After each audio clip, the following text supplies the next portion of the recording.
Hey everyone, hey, what's up everyone? Hey! Today is the day. We are around 2 hours, T minus, or rather L minus 2 hours away from the official launch, hopefully the official launch of Artemis 2. Now, if you don't know, and if you somehow missed the whole news, Artemis 2 is a significant mission being led by NASA, where it will be the first time where humans will be on board the Space Launch System rocket, where they'll and what the astronauts will do is that sitting in the Orion spacecraft, they will fly all the way to the moon. Like they won't land on there, but they will do a flyby and come back home to Earth. It'll be a 4-day journey there and a 4-day journey back. And why it's so significant is because this is the first time we've done it in more than 50 years. More than 50 years, that's crazy. So yeah, it's been a long time since we've done anything like this. Last time we did anything even remotely close to this is the last Apollo mission, Apollo 17, back in 1972, I believe. So yeah, this is really important, and especially since this is the first time that humans will be flying on this rocket specifically, the SLS rocket. I'll get more into that in a bit, but for now, I'm just gonna get let's start things off a bit slow. I don't want to suddenly shove you guys into all this techno stuff, the technical stuff, because I know that not all of you are gonna be too familiar with what's going on. But don't worry, I will be here, and I'll be guiding you guys all the way from right now L minus 2 hours 7 minutes and 37 seconds all the way to T minus 0 and past that. So don't worry, I will be talking you guys through the whole thing, and let's see what's on the agenda. Now, I have a list, so there's a lot to unpack here. And oh yeah, okay, so obviously since this is such a significant moment in okay, maybe it's tone down the music here. It's a bit loud.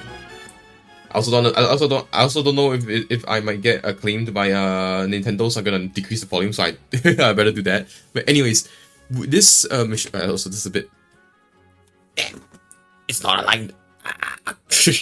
Anyways, the reason. Okay. Anyways, oh god, what's my train of thought? Because now I know. Oh shit. Damn, I really lost my train of thought.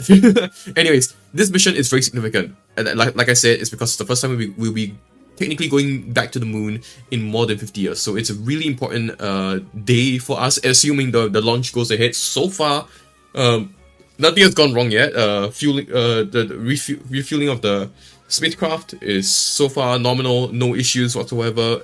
Weather seems to be also quite good. I know some of you might have heard that this mission has been delayed quite a few times already. Originally, it was supposed to launch in early February. Then, is it early February? Or I can't remember. It was sometime in February. Then it got delayed to March. Then no, not even March. Yeah, it was February. Like the original launch window was in February, but then they delayed it a few times until they had to push it to the next launch window, which is the one that we're in right now, early April. And it's quite fitting as well, because right now if you look in the sky, it's a full moon, so oddly fitting, honestly, to be able to see the moons in its full glory. Really, I took a picture of it. I can show you guys later. Actually, I can show you guys right now. Okay, even though I have my my own phone as a webcam, I do have my other phone. There you go. Yeah, I took this when I was at the park just now. Look at this. Hold on, don't move. Look at that. Wait, focus. Yeah, there you go. Yeah, it's really cool. It's really cool. And yeah, it's really important. I know a lot of people don't really know too much about this, because oh well, who gives a shit? War's happening on this planet, and then like what's the point of going back and all? I will get into all that later, but like yeah, it's like but it's still so important. This is the first time we're going back to the moon in more than 50 years. It's really important, but no one seems to know about it. And that's probably because we are not in the space race, unlike, you know, back when the Apollo missions originally happened, when it's like, oh, US versus Soviet Union, who's gonna get to the moon first and stuff, or who's gonna achieve the next space achievement and stuff. So I know it's not exactly very hyped, at least in general, especially in Singapore. Partly because it's currently 4:19 a.m. in the morning for me, so this is happening very early in the morning for me. So I haven't really slept a lot. So yeah, I'm staying out just to watch this. So yeah, this is very important. Regardless, it's very important. Even if some people, or rather most common folk, don't really care, it's an important moment in human history, and it's important that we talk about it. And in fact, so much so that I actually managed to get this custom Casio Royale watch over here, which is NASA themed. Look at that. I got it from Etsy shop. Let me pull up here real quick. Okay, here we go. I pull up. Okay, here we go. It's from this guy over here. Where's his name? Where's the sellers and details? Yeah, it's from this guy. Yeah, he makes some really cool custom watches. I haven't put a review yet though. I feel bad for not having put any review for him yet. So yeah, I probably should do that soon. But yeah, and if you haven't noticed already, you can see like around me right now, there's this like custom like a frame with the Artemis 2 at the top over here. Really cool, right? And even when I go to my stream here, you can even see at the sides like custom and everything. So yeah, it's really cool. Anyways, maybe I should. Oh no! Oh lord! Okay, let's cut the Super Mario music. I don't know if I'll get claimed for that. So better play it safe. Yeah, but yeah, just play something. Let's play something that I know should be fine. Hold on. Let me see chat. There shouldn't be anyone in chat right now because there's usually no one in chat, but it's good to check anyways. Not one in chat yet. Yay. Okay, cool. Very cool. Wow. Anyways, yeah, I need to play some music. Hold on. Let me get some music up for y'all. Right now, it's really quiet. But anyways, yeah, it's a really cool watch. It's really cool. And I actually might as well wear it now. Like, let's just wear it. It's really cool. It's really, really cool. It's for again, like, the model is called the Casio Royale. I believe, yeah, Royale. And it's really cool. It's a really cool looking watch. Especially with the NASA theme that I got going on over here. Okay. Come on, get in. But anyways, do sound off if the audio's not okay. I did some tweaking to the microphone audio. Hopefully it's a bit better. But I don't know. It's still kind of mid. It's not nearly as good as like my having my usual lavalier microphone. But yeah, even a lavalier microphone, the audio is usually not too good. I have to go in post to make it much better. And it usually what you hear in videos is way better than what you would hear like from the raw output of the lavalier mic. So yeah. Anyways, let's get some music up for y'all, you know? Some music. Let me see here. I didn't get my usual playlist up.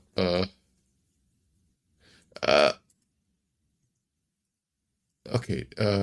I usually get music. Usually the music I play in the background of these streams is Lud and Schlatt's Music Emporium because the music that they made is specifically copyright free. So yeah. Anyways, there you go.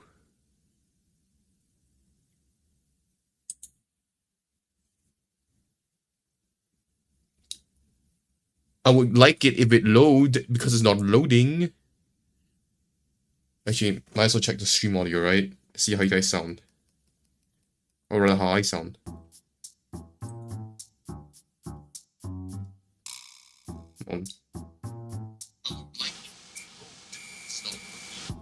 It sounds fine. Alright, it's fine. Okay, I'll keep an eye on the stream, but yeah. Hopefully the audio isn't too loud. I'm gonna just decrease it a little bit. Is that good? I hope so. La la la la la la. Is this okay? Is this okay? I don't know. La la la la la la la la. Hold on, let me see here. OBS. Damn it, there's so many goddamn tabs. I have so many tabs. Sorry, I have a lot of things going on my end here because there's just so much to keep track of because of this mission. Hold on. Here.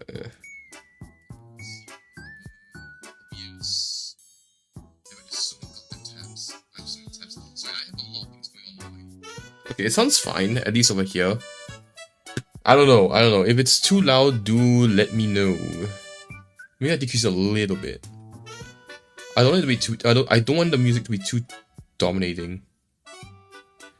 How does it sound now? It's still a bit loud. Okay, the music is gonna be a bit. God damn it. Why is the music loading so slowly? God damn it! What the hell, man? What the hell? The reason why I'm not gonna use it. Okay, there you go. Okay, it's a bit slow, but yeah. Dang it. Okay, whatever.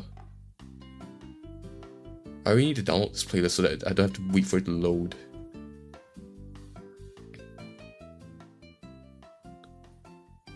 Okay, how about that? Okay, I think that's fine. Yeah, it's fine. It's fine. It's fine. It's fine. It's fine. Okay. Okay. Can't leave you here. Sorry, I'm organizing my windows. There are so many windows here. Jesus Christ. Oh my god.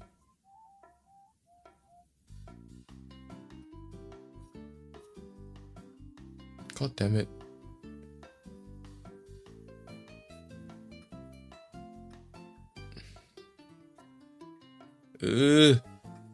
My tab management is shit.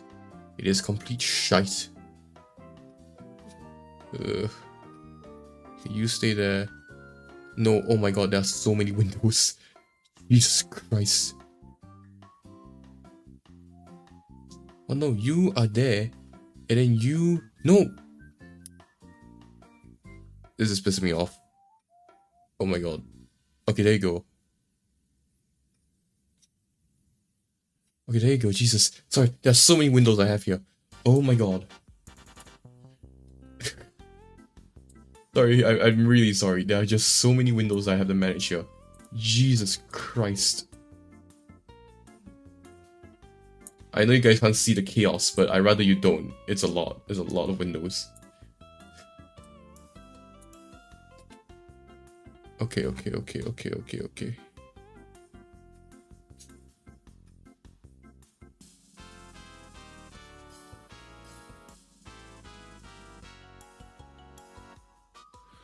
there you go. Okay. Oh, Jesus Christ. Oh, by the way, this is how the watch looks like on my wrist. Okay, I'm not gonna twist my wrist to show you guys, but this is how it looks like. Focus. There you go. Nice. Okay, cool.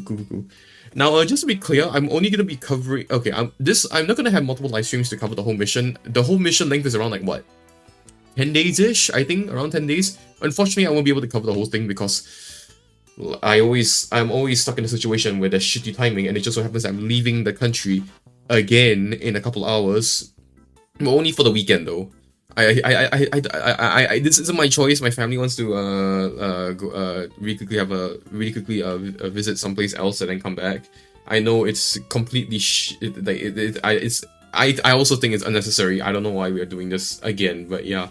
Anyways, like that doesn't matter because at least we're here for the launch, you know? That's cool. That's the cool part. We're here for the launch. And yeah, speaking of launch, wait. What are my notes? Let me see the notes.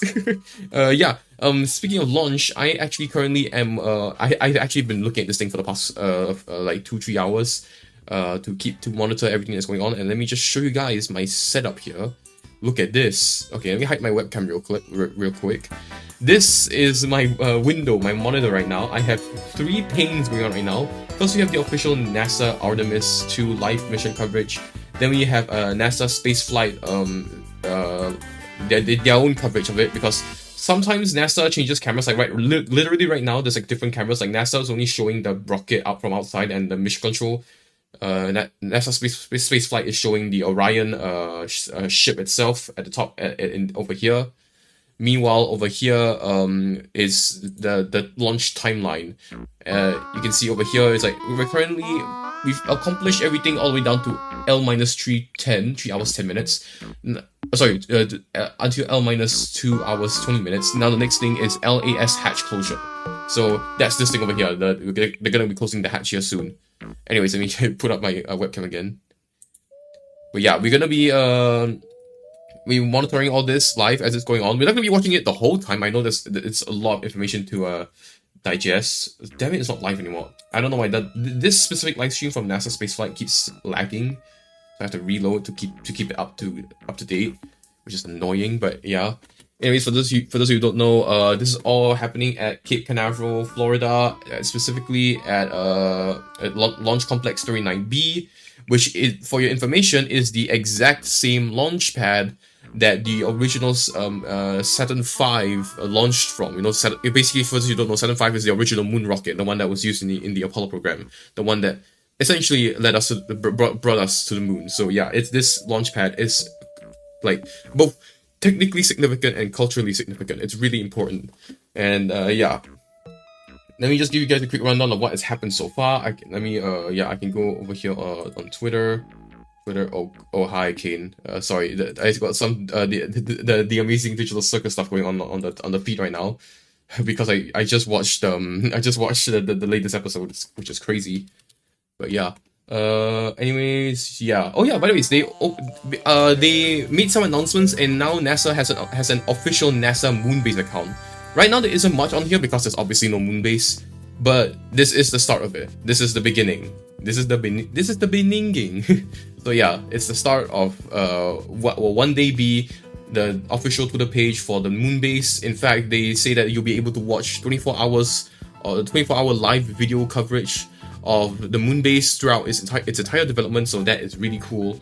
And yeah, anyways, let me really quickly go ahead and visit the actual NASA page, because that's where all the updates are going through right now. Yeah. Okay, so let me scroll a bit. A lot has happened. I believe they've already fueled up the rocket, both the core stage and upper stage.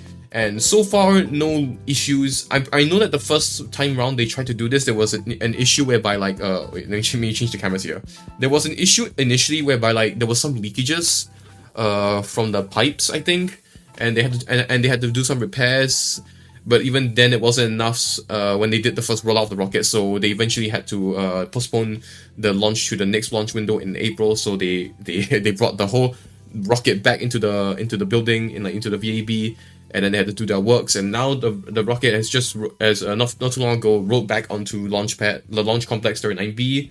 And as of, at least as far as I can tell so far, there have been no issues. Literally no issues. Perfect. Not like the first time round. There are no leakages, nothing. The rocket, so far, no issues. Great. Anyways, let me give you guys a rundown of what's going on. Okay, yeah, here you go. Okay. So I think about like half an hour ago, the astronauts, let me expand the window here. Expand the window. Here you go. Yeah, that's a bit better. So the astronauts just left the building, like the building where the astronauts are typically housed at, and they got transported all the way to the SLS rocket, and they're now currently seated inside the Orion spacecraft, and they're currently doing their final checks before they properly close the hatch and lock it up before launch. So yeah, here are the astronauts themselves. I believe it's Reed Wiseman, Victor Glover, Christina Cook, which I mispronounced in my video, but yeah. Anyways, hold on, pause. Okay, wait, hold on. Reed Wiseman. Okay, okay, I was pointing at the wrong guy because I wasn't looking close enough. Reed Wiseman, Victor Glover, Christina Cook, and Jeremy Hansen, I believe. Yeah, Jeremy Hansen. All these three over here are hold on. Maybe actually expand this. Expand. Can I expand? Can I? Okay, there you go. Okay. Sorry for the low resolution. These three. Okay, this guy is the commander. This guy is the pilot. These two, Christina Cook and Jeremy, are both the mission specialists. These three over here are NASA astronauts. Meanwhile, Jeremy is a Canadian Space Agency astronaut. This will be the first time round that they will A, have a man of color go to the moon, B, have a female astronaut go to the moon, and C, the first time that a Canadian will be going to the moon. So yeah, a lot of firsts in this launch right here. A lot of stuff. And yeah. Anyways, just now right now you can see at the corner here. Wait, shit. You can see in the corner over here, you can see the astronauts currently seated inside the craft, which by the way can hold up to 4 astronauts, I believe. Yeah, it's really cool. But anyways, switch back here. Okay, let me resize my windows here. Now there's a lot going on. But yeah, resize. Okay, and we can close this up. Okay, there you go. Nice. Okay, whilst they still do their prep, which is gonna take quite some time, let me do a quick run through of like my own slides going where I will brief you guys on what's gonna happen in as simplified of a manner as I can. I've already made a video and a YouTube short of me going through it, but I'm gonna do another brief here for the sake of y'all who didn't watch it. So yeah, wait, keynote. Ah, there you go. Okay. Okay. So, oh, can you guys see this? I hope you can see it. Cause my OBS went dark because when I put up the slides, right, it blacks out my other monitor. I don't know why it does that. It's annoying. It's a bit stupid that it does that. Well, let me check the. Okay, it looks like it's fine, right? Okay, looks fine. And okay, so anyways, this is my slides for that will be going through Artemis 2 and what the astronauts will be doing in this mission. And if all things go well, it will be launched on the 1st of April 2026 at 6:24 p.m. EDT, or for me, 2nd of April 2026 at 6:24 a.m. Singapore time. So yeah, and before I continue, disclaimer: all this was researched by myself. Verify all information in here by going to nasa.gov or other trusted sources. But I'm gonna be real with you with how fast things are going. I think you should tune into the NASA Twitter page because there is a lot. There is a lot happening right now, and who knows at any time something might go wrong and scrub the mission and they have to scrub it. So yeah, keep that in mind as I go through this. In fact, when I made these slides, there were a lot of changes that had to be made along the way, and you'll see and like even towards the end you'll see what I mean. And yeah, anyways, without further ado, let's go through the slides here. First off, what are the mission objectives? For those of you who are wondering, because like Artemis 2, yeah, sure, NASA going to the moon, but what's the point, you know? Okay, so first of all, just to be clear, this is the first time we're doing this in over 50 years. I did this because I'm saying that because there's definitely gonna be people who think that, oh, I thought we'd be going to the moon all this time. No, we only went to the moon. We only traveled to the moon between 1969 and 1972, and after that we just stopped going to the moon. And the only time we really went to the moon is with our unmanned rovers and probes and satellites, and that's it. So yeah, this will be the first time that humans will be going back to the moon in over 50 years, like physically, like not just our probes, but like humans, you know. But anyways, mission objectives. This mission aims to test NASA's deep space capabilities as humans fly on the Space Launch System, rocket, and Orion spacecraft for the first time, and it will send 4 astronauts on an approximate. Oh, I can't talk. Hold on, I need to drink some water. Sorry, we just started and like I already need to drink some water. Okay. The purpose of this is to send 4 astronauts on an approximately 10-day mission, where they will set a record for the farthest human travel beyond the far side of the moon. And on top of that, they will be able to analyze and photograph geologic features on the far side of the moon to aid further future exploration of the South Pole. Because, as I said in my video, the South Pole is currently a prime location for a moon base, mainly due to the large presence of ice in the craters, which can be used not just for hydration but for oxygen because H2O, and the H2, the hydrogen, can be used as fuel. So who knows, maybe the moon could become a future fuel stop for ships going deeper into space, potentially to Mars. So anyways, this will also allow the astronauts to observe how deep space travel influences the human body, mind, and behavior because, like I said, the humans will be traveling much farther than we have done before. Like even in the Apollo missions, the Orion spacecraft actually kind of like enters lunar orbit. Meanwhile, the astronauts in Artemis 2 will be taking a larger will be going towards the moon from a further distance away because it's a flyby. It's not actually entering into lunar orbit. It's only going a flyby, and because of the flyby, it's going to be like it will technically send the astronauts further away than humans have ever traveled, ever. So yeah, being able to learn how the human body gets influenced in deep space, especially from radiation, is going to be very important for future travel deeper into space. Anyways, there's also a secondary objective, which is to deploy CubeSats in the height of orbit. So the simplest way to put it is that the CubeSats are these like small, like cheap, low satellites, and like these, and they were made by different space agencies with their own like objectives. But because the SLS has slots in one of the parts to put deploy deploy satellites from, then the CubeSats can just hitchhike on the rocket to, you know, go into high of orbit. So yeah, the CubeSats are essentially just hitchhiking. They don't actually help to the main mission. They just are hitchhiking because, well, the astronauts are going to go into high of orbit, and, you know, might as well, you know, launch the satellites at the same time. So, you know, kill two birds with one stone and stuff. But anyways, there are many more objectives. What I've covered is just like the tip of the iceberg. There are way more that I haven't covered. But anyways, getting to the moon. So to get there, the astronauts and payload will fly aboard the space launch system in the Block 1 configuration, and here's how it looks like. And we'll go through them one by one. So starting off the SRBs, which will ignite alongside the core stage during takeoff, and each can generate a max thrust of 3.6 million pounds or 16,014 kilonewtons of thrust. And combined, both SRBs provide more than 75% of the total SLS thrust. And yeah, that's the crazy part, because even though these boosters are like not really the core stage, like the main engine, they still provide more than 75% of the thrust. So they actually do a lot of the heavy lifting. And yeah, separation for the core, and they separate from the core stage at 148,284 feet, or approximately 45.23 kilometers from sea level. And here are the specs. I won't go through them in detail. I already went through them in the video, but here you can stop, you can pause and look. But yeah, anyways, now we talk about the core stage, which contains liquid fuel and oxidizer for its 4 RS-25 engines, which is at the bottom over here. And they provide the avionics and software that controls the rocket until core stage separation.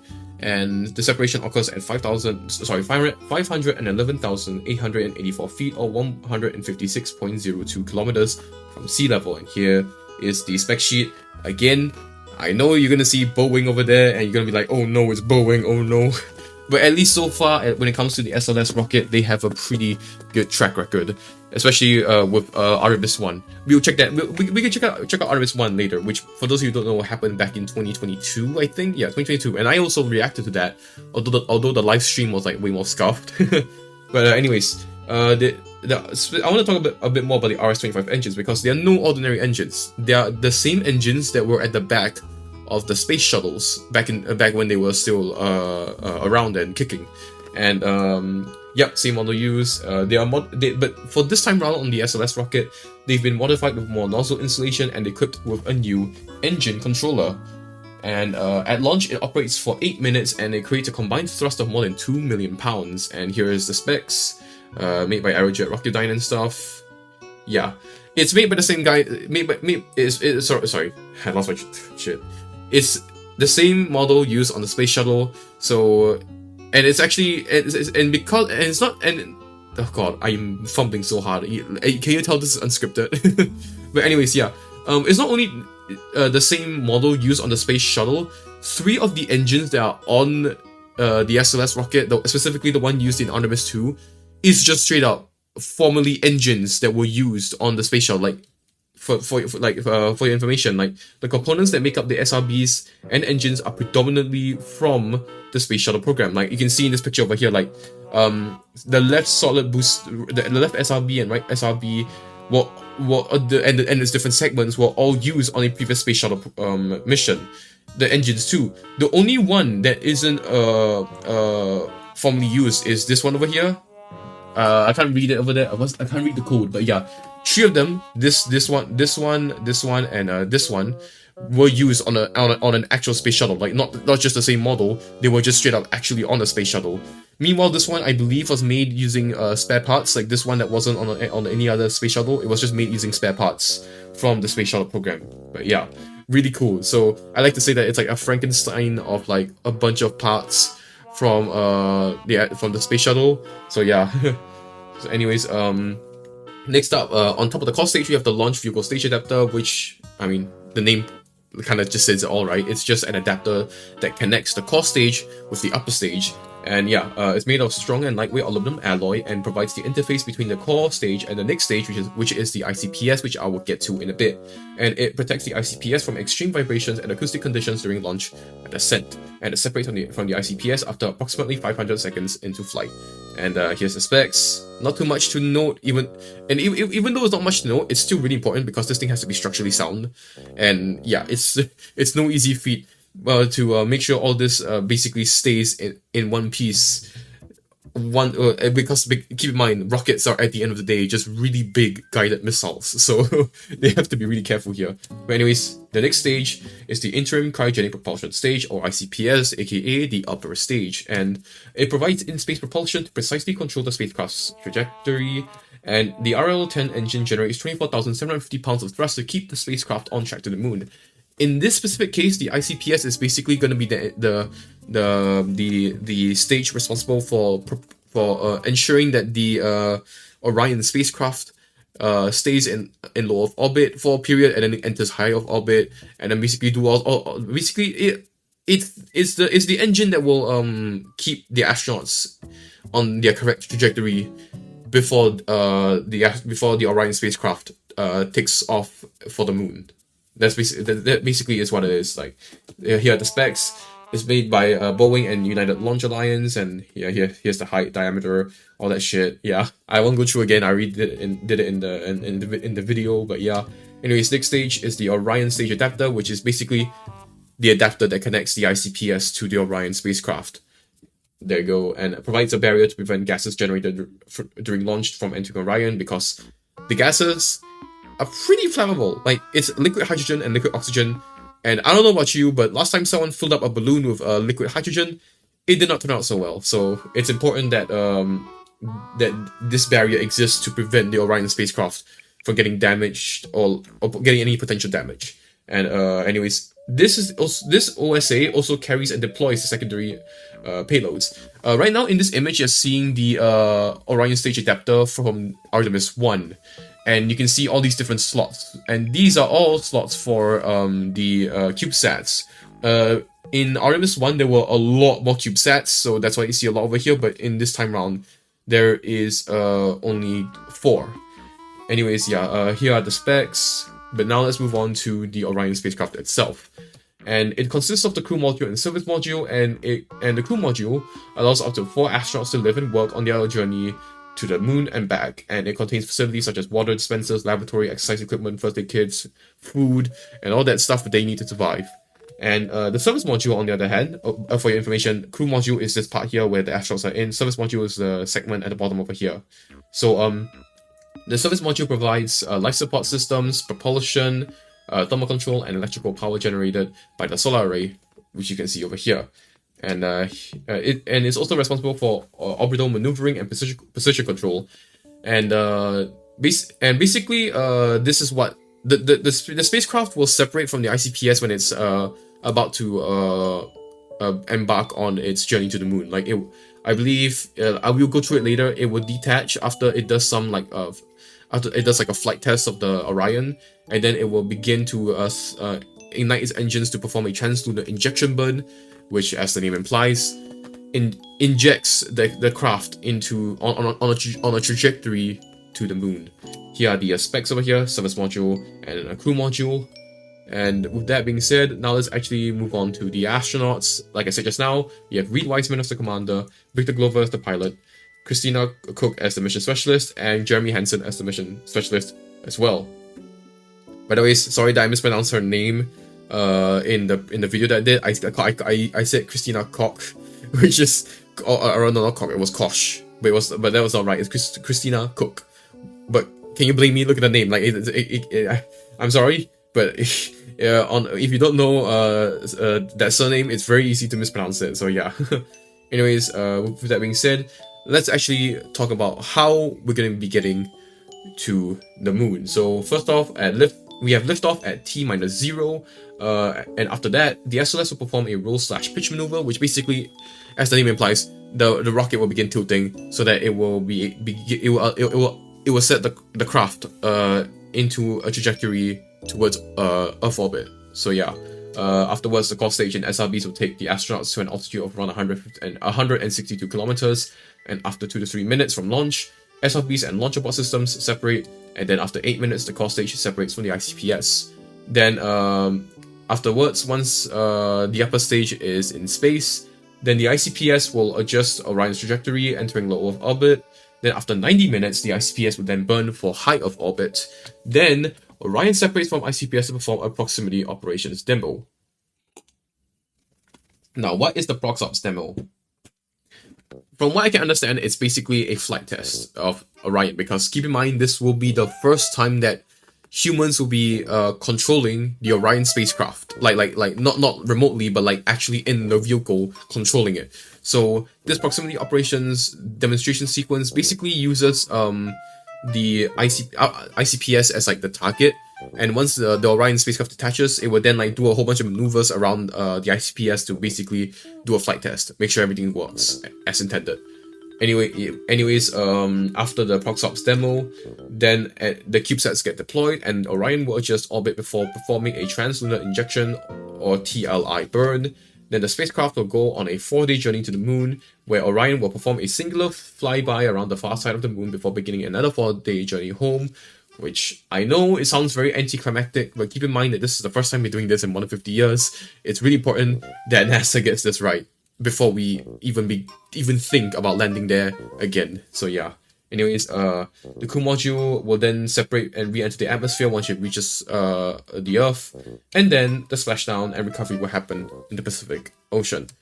With that being said, there is a lunar flyby simulation, which, unlike a lot of the ones that you've seen on NASA's website and on their socials, this is to scale. So here's how it looks like. So there you go. After that, there you go. Now Orion is on its way to the moon. It's quite far away. And there you go. There's the moon. And then the gravity of the moon will naturally catch Orion and fling the spacecraft back home to Earth. It's a really delicate dance in space. It's really cool. There you go. It's on its way back home to Earth. And there you go. Yep.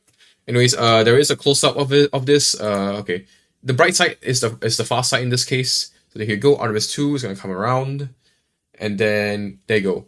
Again, it's farther away than the Apollo spacecraft, specifically the Apollo crew, the Apollo lander and the what's it called? Shit, I suddenly forgot. Basically, the Apollo spacecraft, like the lander and the crew module and the service module, like they came into the moon and immediately went into orbit. Meanwhile, Orion will fly by the moon, but because it's a flyby, it's further away from the surface. So yeah, which technically gives them the title of traveling farther away from Earth than any human in history. So yeah, it's really cool. Anyways, here's the timetable of when things are supposed to happen, at least all the way up to Orion TLI burn and ICPS splashdown in the ocean. Yep, engines start at T-6, then at T-0. Booster ignition engines to 109%. Core stage ICPS Orion umbilical separate. First vertical motion and control transfer from LCC to MCC. Then tower clear, initiate roll and pitch, then Mark 1. And all of that. You can pause and take a screenshot like right now to see the timetable from launch all the way to Orion TLI burn. It's really cool. It's really cool. Unfortunately, I wish I could stay long enough to see the Orion TLI burn on this live stream, but as you can see over here, that is 25 hours away from launch, and I don't think I'm gonna be doing a 25-hour live stream. So yeah. Anyways, oh shit. I forgot. Sorry, I completely forgot that I was supposed to put a disclaimer. You'll see what I mean in a bit, but I didn't finish it, so there's just a red box there now. But anyways, what's next? Like, okay, after we get Artemis 2 done and over with and everything is successful, what's next? Well, there's the future Artemis missions, where the first man landing on the moon will be with Artemis 4 in 2028. And progressively establish a permanent presence on the lunar surface with at least one surface landing yearly. So yeah, under the leadership of the newest NASA administrator, Jared Isaacman, I believe, he is really pushing the Artemis program forward. I'm really glad for that. Like, because the Artemis program has been delayed so many times and so many things kept getting pushed back. And fortunately, with the latest NASA administrator, he is finally getting things done. So I'm really proud that he is able to pull this off. And on top of that, Artemis 2 also sets the precedent for what was supposed to be the Gateway Lunar Space Station, but unfortunately, just a couple of days ago, they announced that they're scrapping, or at the very least shelving, the Lunar Space Station, and any resources that have been made and currently exist for the space station will be reallocated to the lunar base. The red box was supposed to go on top of this as disclaimer, but I forgot to finish it. But anyways, after we establish a permanent presence on the moon, there is still the next stage, which is manned. Oh god damn it! I also screwed that up. Jesus Christ! Hold on. Hold on. I forgot. As you can tell, this is scuffed as shit. Also, might as well get rid of this stupid red thing. There you go. There you go. Okay. Nope. There you go. Manned missions to Mars. The Artemis program helps to build on the foundation for the first manned missions to Mars, which is one of the only other places we know of where life may have existed in the solar system. Now I know a lot of you are gonna be like, ugh, Mars? You mean the place where Elon Musk wants to go to and shit? Look, let's be real for one second. We're going to Mars because it is important for all of mankind, not because it is Elon Musk's wet dream to turn that planet into his own personal yacht. Okay, we shouldn't be going to Mars for Elon Musk. We're going to Mars to A, learn more about our origins, B, see if we can find life on that planet, C, for the sake of human exploration and curiosity. We've been doing that since the very start of our species. We emerged in Africa and slowly we spread across the globe, then to the moon. The next natural step is to expand throughout the solar system, and Mars is the next viable step to that dream. Also, hi, question. Why you question mark, brother? Did you read the stream title? If you read the stream title, you know exactly what's going on. But anyways, we shouldn't be. We're going to Mars because it is the next step forward for all of mankind. Not because Elon Musk is the big guy with all his money in his pockets, turning Mars into his home and shit. We're not doing this for him. We're doing this for all of mankind. Okay, not for Elon Musk. But anyways, with that being said, Godspeed Artemis 2. I don't think they'll be watching this, but if somehow they are, Reed, Victor, Christina, and Jeremy, Godspeed. Hopefully nothing bad happens and you'll be able to come back home and witness and potentially watch this video, because I really do not want that rocket to explode. I hope it doesn't. I doubt it will explode. So yeah. With that being said, let's actually continue seeing what's going on at NASA. So let's close this out. So far, oh my god, the live streams have lagged so far behind because I had that thing in full screen. There you go. Are they locking up? Yeah, you can see over here, if you look really closely, that's the hatch for the Orion spacecraft, and then this outer one, this white color one, is the hatch for the LES, the launch abort system. There's basically two layers. There's the actual craft itself, and there's the protective layer on top. And for those of you who don't know, the LAS is the launch abort system, or LAS. Basically, if anything bad happens and the rocket goes kabloomy in the wrong place, the LAS will basically pull the crew module away from the rocket and basically bring the astronauts to safety, so that even if the rocket gets blown up, they'll be safe. So yeah, at least that's what it's intended to do. So yeah. Anyways, as you can tell from the schedule over here, the LES hatch is supposed to be closed by now. It's still open over here. But yeah, after the LES hatch closure, they'll do a few more checks. Then at I believe T-50, they will not T-, L-50. They will clear the pad of any more humans. Then they'll do some more briefings. Then they'll do a built-in hold, Orion comms transition, and all that shit. You can read it over here if you want. I won't go into too much detail, but yeah. Anyways, just to give you guys a little bit of a taste of what we're gonna be witnessing later on, I'm gonna pull up what you guys will be Artemis 1. So let me go to YouTube here. YouTube.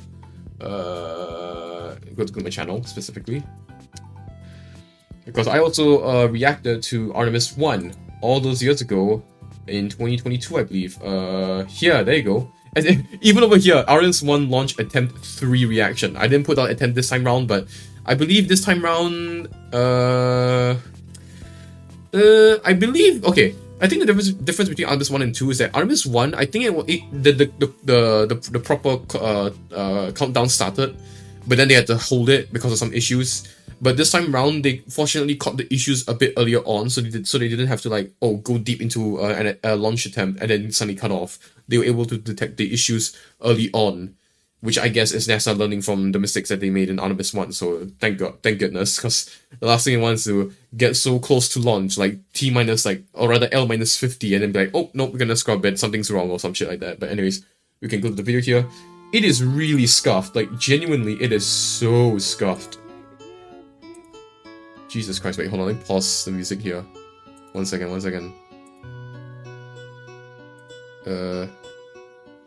Where in the goddamn hell? There you go. Okay, pause you for a second. Yeah, this was the stream I did all the way back in 2022.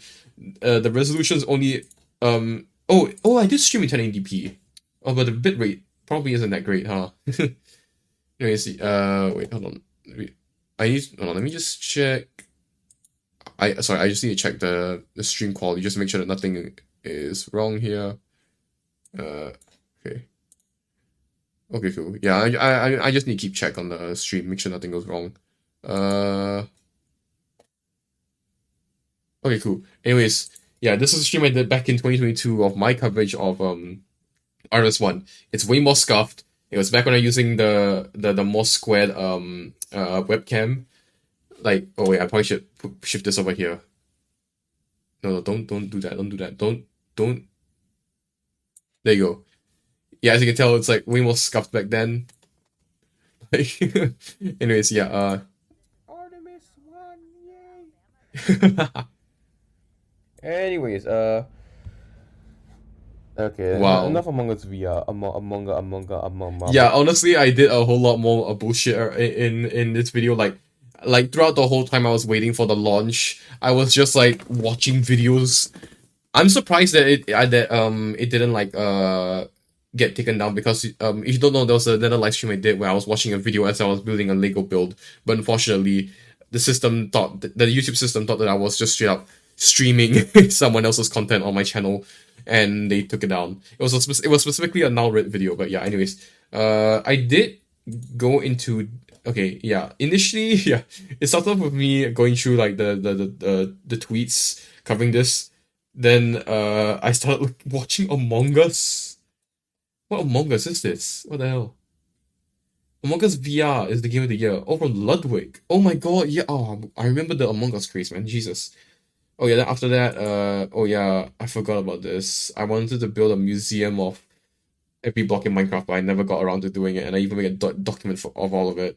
Yeah. And occasionally I checked in on the launch over here, and then oh yeah, then afterwards I just began watching a whole bunch of freaking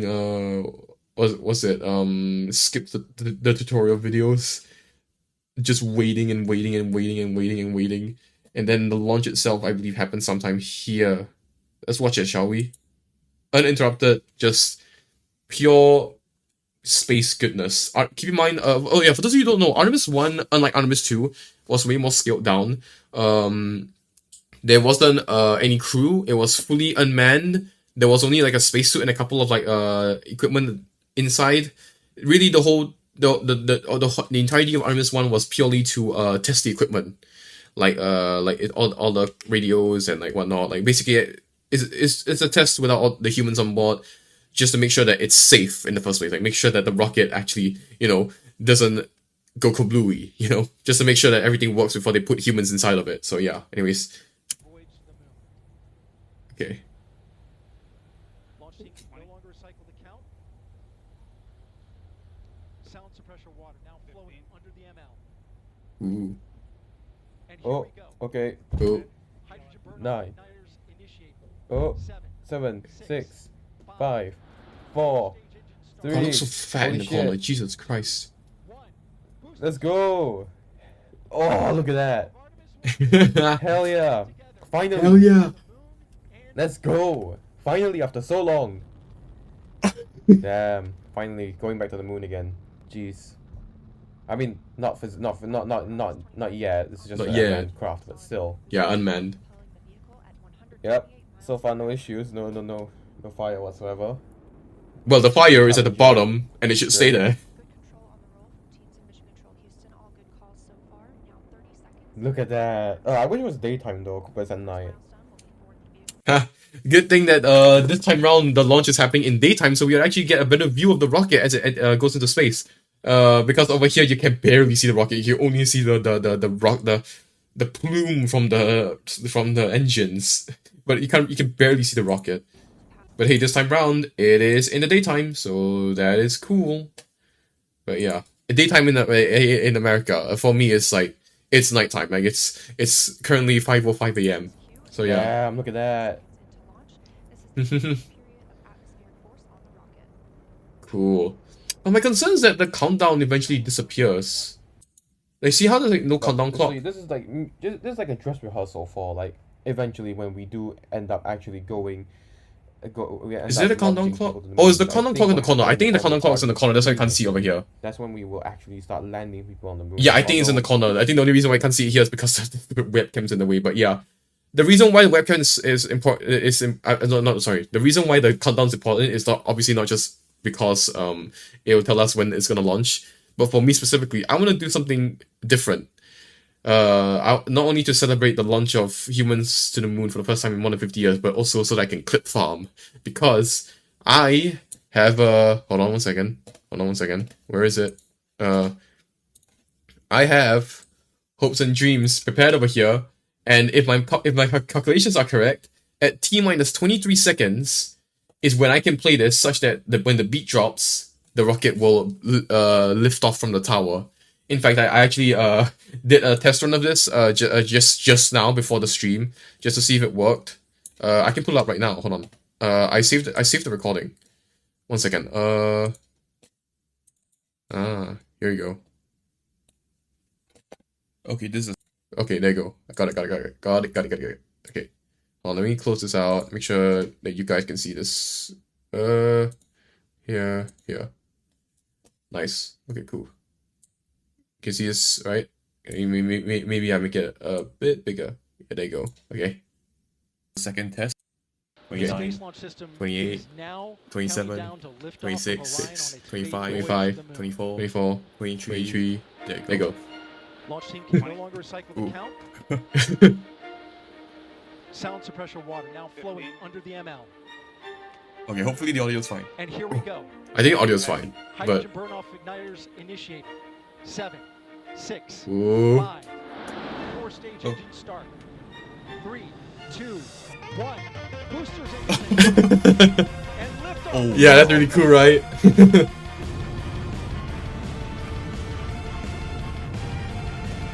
Yeah, it's really cool. Wait, hold on. Hopefully wait, let me check something. 32, 31, 30, 29, 28. Okay, yeah, I was just checking because I need to check the webcam because I don't want to accidentally show something I don't want to show, but yeah. Anyways, yeah, that's the idea. At t-minus 23, I'm gonna play Hopes and Dreams. Hopefully it sounds fine. Oh no, let me pull up here. Okay. I think it's fine. You guys can hear it, right? Yeah, it should be fine. I think we should be fine. Yeah. Also, yeah, I'm gonna need to move the webcam when the countdown starts. Yeah, I probably should do that. Wait. Maybe what I can do, right? What I can do is right now I can duplicate, create a new scene in OBS, like right now. There you go. We are now in the new scene. I'm gonna shift you and oh, I'm gonna need to move this like this. 2 pixels. Okay, 2 pixels. I'm gonna move. How does that look, guys? Does that look aligned? Hold on. I think it looks fine. Do I look good? I hope I do. Cause I don't want to make. Okay, I'm gonna be really close to you guys. Hi. It looks fine. Shift it here a bit more.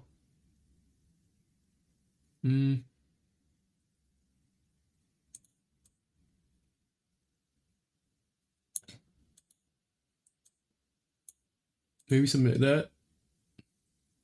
I'm eyeballing it, but hopefully that's okay. It should be fine. That should be fine. Yeah. So now at least I now have this. Yeah. There you go. Nice. Cool. Anyways, let's close that and move you back here. And then adjust everything again. Yeah, there you go. Okay, yeah, there's a whole lot of shit I have to. Oh my god, why is the chat going crazy in the NASA spaceflight one? Jesus Christ. What on earth? No, don't do that. No. I can't. Okay, there you go. Jesus. I was like, why? You guys saw that, right? The chat was going crazy in the NASA spaceflight stream. I think it was probably like all the messages catching up. I don't know. Yeah. That's insane, man. Okay, maybe start. Let me continue the background music I had just now. Yeah, here you go. There you go. Okay, cool.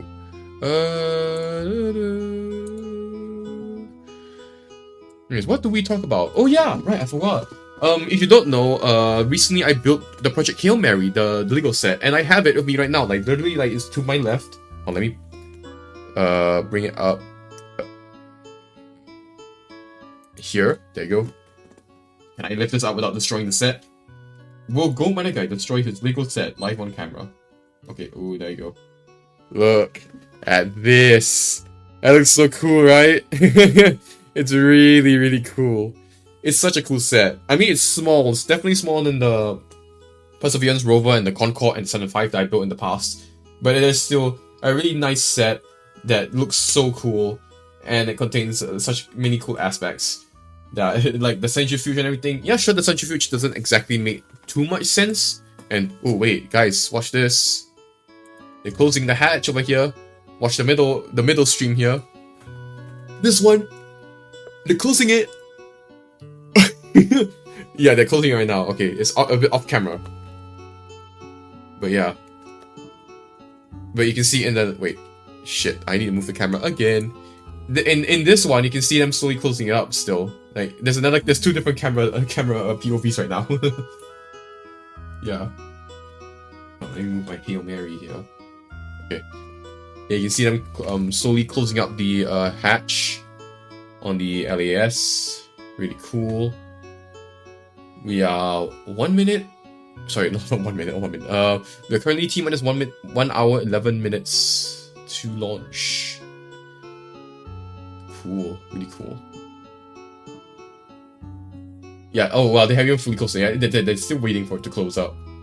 Maybe you should listen to what they're saying. What are they saying? You can start to see the sun poking out here, and we can see that all the clouds are moving north and moving away from us. So it's all good news. And so as we know, we have Okay, you can reduce the volume of the... Banana Creek viewing location, and she's standing by with some other guests. Hey, Megan, I don't know if you heard that huge cheer just now. Have you heard a big rumble? As soon as Daryl said that the range was clear for launch, everybody clapped. It was super excited as we get to do some final count. I hope this sounds fine. Standing next to me, I have Hudson and Maddox, the son of brothers here. And I asked you a little bit earlier, how excited are you to be here for launch? What did you say? I'm very excited. Let me decrease the volume of this. This is a bit loud. You know. Not a better way to celebrate right now. I asked you on a scale 1 to 10, how excited are you? Would you say? 11. Okay, hopefully... I'm very excited. Super excited. Yeah. So, Yeah, guys, I am messing around with the volume right now. Hearing some of the Jesus. questions that you and Nicole have been asking and answering, and I actually wanted to ask these two kids, if you could take a 10-day trip around the moon and take 3 people with you, who'd you take with you? Well, I'd take my dad and my mom. And I hope this sounds fine, guys. I don't know. Probably my best friend. I'd just say one of my friends, you know. Oh, what are your friends? So brother got left out. Who Wait, hold on, let me check the audio on the live stream here. My mom and my best friend. That's a pretty good answer. Your brother can get his own trip to space, right?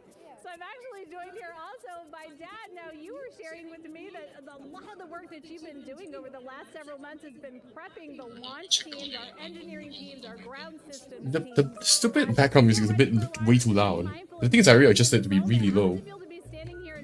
So I really don't know what's up with that. Closely with are doing what they're passionate about, or doing what they were born to do, moments away from launching. Stop being so loud! Why are you so loud?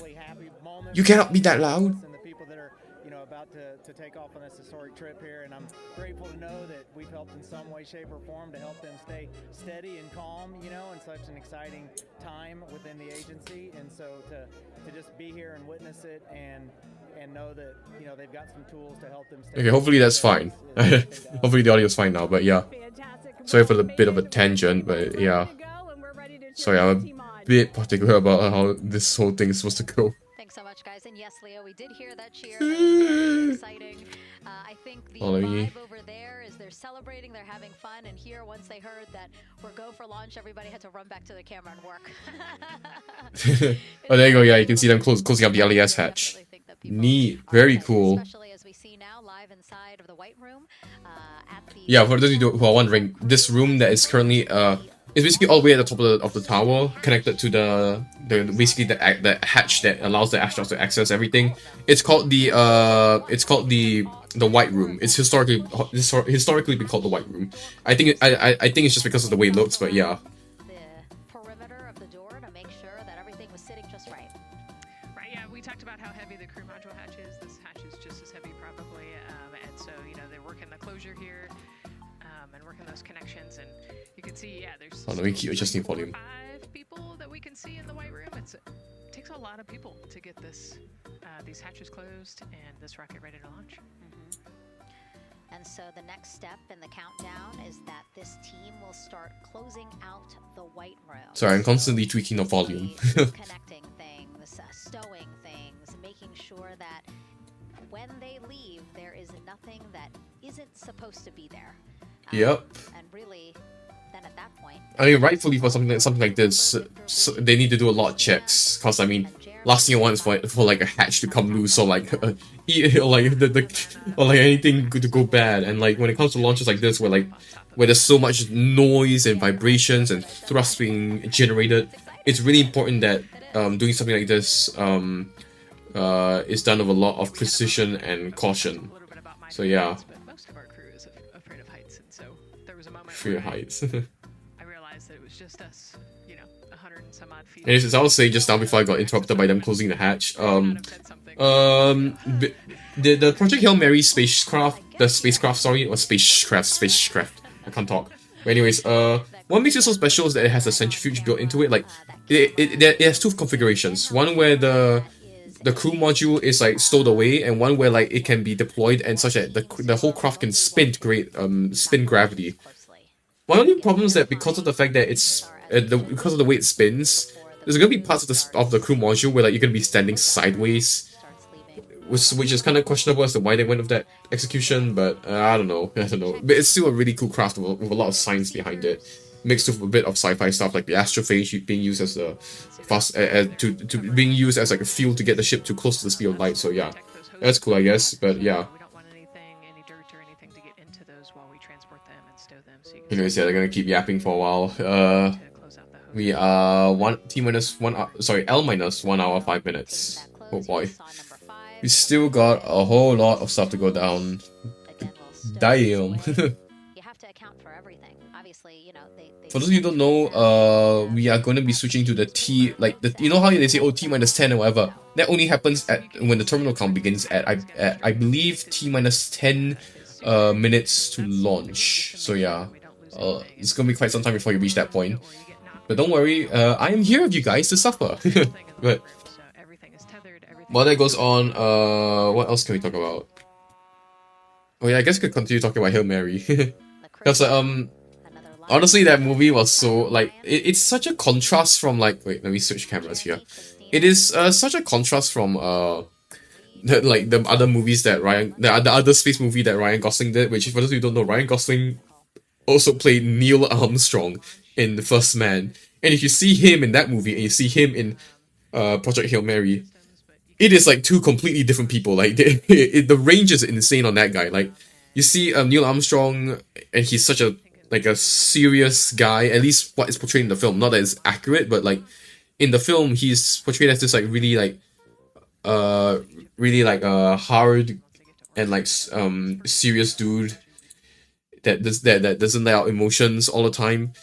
Then meanwhile you see Ryland Grace in Project Hail Mary, and he's a school teacher who's goofy, patient, and also just such a funny guy. Like it's such a cool film, honestly. And like the visuals as well, like the visuals are so vibrant. Like, okay, I didn't get to watch it on IMAX 70 millimeters like a lot, like some people were able to in the States, but I was still able to watch it in IMAX, and let me tell you, it is such a beautiful film. Especially the part where like minor spoiler, but not really a spoiler, but the part where like you see the astrophage in infrared all around Ryland is so cool. Like it's like having the whole thing in front of you, like the screen like basically wrap in front of you, like it's so cool. And on top of that, I love Rocky as a character because not only is he like he doesn't really have pronouns, but like not really, because like Rocky, he is like he's an alien, but despite looking very cute and like, you know, technically speaking, like he has a lot of aspects that make them that like, you know, triggers in our head like, oh, something that's cute, you know, he's like dog sized, he makes cute noises and stuff like that. But at the same time, he's still an engineer. He's still like an intelligent species like Ryland Grace. If anything, Rocky's species is way more intelligent in the sense that they can in the book, Rocky's species, the Iridians, can perform calculations in their heads, and because they can do it so efficiently, they never evolved the need to develop computers. That's why if you see his planet, there are no computers there, because there isn't a need for computers. There wasn't a need. There never was the need for one, because they're just that good at multitasking and like calculations. So that's what makes Rocky stand out to me compared to like other portrayals of like aliens. It's like Rocky is so non-humanoid, so foreign, yet somehow still familiar and cute, but also intelligent and smart in his own right. Instead of being like, oh, just a cute character, or like an alien but looks like a human and stuff like that. So he's a really cool character, and if you can get the chance, please go watch this movie in IMAX. Do whatever you can to catch it in IMAX, because it's an awesome film. But yeah. Anyways, what else do we need to cover here? We still have about 1 hour, 1 hour 1 minute 36 to launch. But the streams are this is the thing. I don't know which one is more on. Like the streams are like slightly different in the sense that like I think the NASA spaceflight one is a bit ahead from the NASA's official broadcast. For those of you who don't know, NASA spaceflight is an independent space news coverage firm that basically covers NASA stuff. Like they're not actually affiliated with NASA. They just cover NASA stuff. Meanwhile, the official broadcast is obviously the one from NASA, and theirs is a bit different in timing. Right now, the official broadcast is at 1 hour 55. NASA spaceflight is at 1 hour 32. I don't know which one's more up to date. Yeah, it's kind of lagging a little bit, but yeah. Anyways, whilst that does its thing, I'm gonna go on twitter.com. Twitter for Android. Anyways, yeah. Let's just check out what's going on Twitter right now. What do we got going on? Oh yeah, I forgot to mention that they also performed the national anthem just now, the American national anthem. I was eating instant noodles when like some woman was singing like the national anthem of the US. Yes, US defaultism, am I right? Also, it looks like right now they're talking about the MREs on the Orion spacecraft. So I mean, let's tune into that. Yes. Look, see, they want they want us to eat. I don't know what happened, but it worked out. Yeah. With what we were saying here. So it's an outer package to help protect it against, you know, radiation. Yeah, they kind of look like MREs, not gonna lie. So I would know. I have eaten MREs. McLean, my crewmate, taught me the trick is you got to put this in the food warmer and get it nice and warm, and then you can get it. But so what we do is we just take scissors and you open it up, and then it comes right out. So these brownies are nice because they don't have a ton of brownies. Crumbs, and so you can. To be fair, eating brownies in an MRE is quite good. But for those of you who don't know, I don't want to keep gloating about this. I'm just gonna say it once. I was in the army for 2 years. Not because I want to, but because there's mandatory national service in Singapore. If you don't know, I'm from Singapore, and I've eaten MREs, and depending on what you get, it's alright, it's fine. Although not gonna lie, because you're outfield, there's not a lot of chances for not a lot of chances for you to eat it like hot. And I'm gonna be real with you, eating it hot it will probably make it way better. But even eating it cold, it's quite okay. The main packs are okay, like the main packs as in like the main course. Meanwhile, there's also the dessert packs. Dessert is hit or miss. Some of the desserts are not too good. There is one I don't know. Am I allowed to say it? I don't know. But there is one dessert that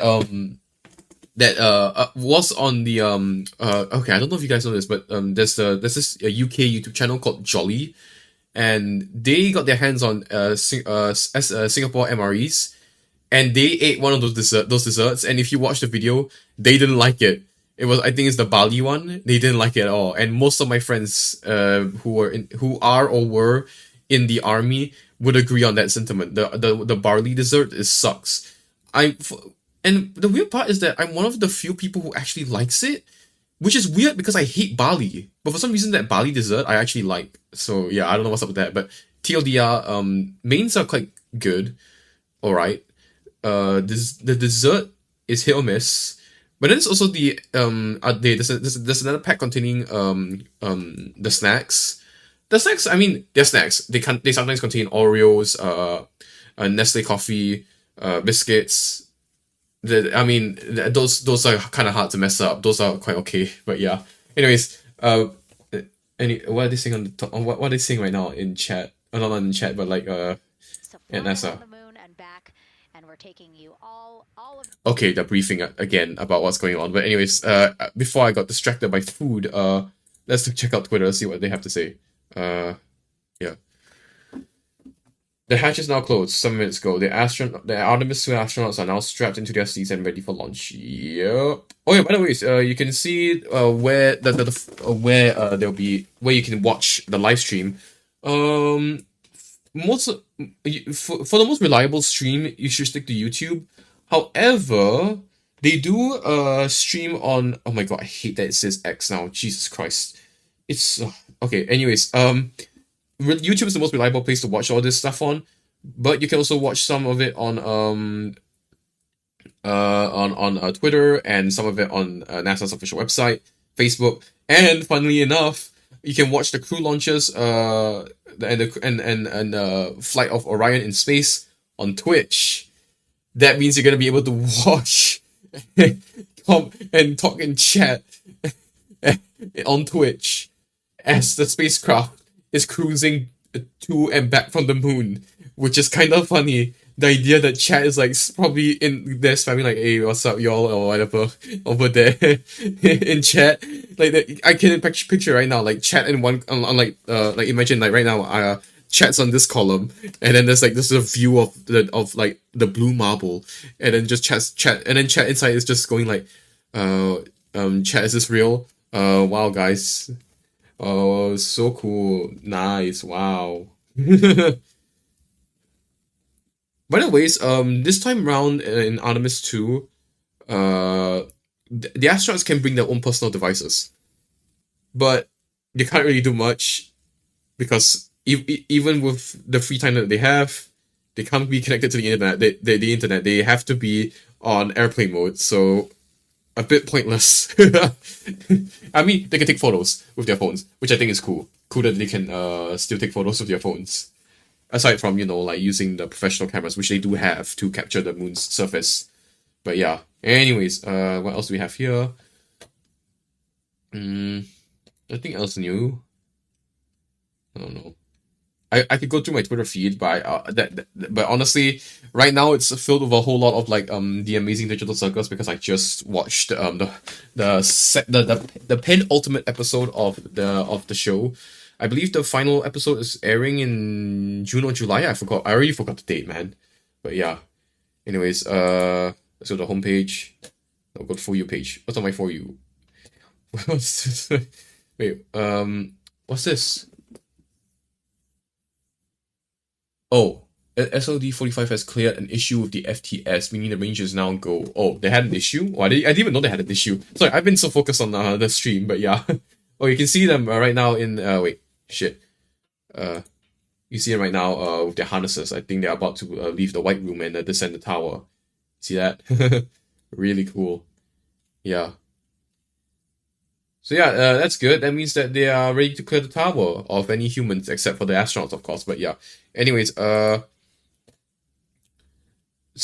far everything has been going really smoothly. It's honestly, thank goodness, because the last, I still remember, like I said just now, back in Artemis 1, because they didn't run, they only did their checks, like a couple hours before launch, and because of that, there were like 3 attempts.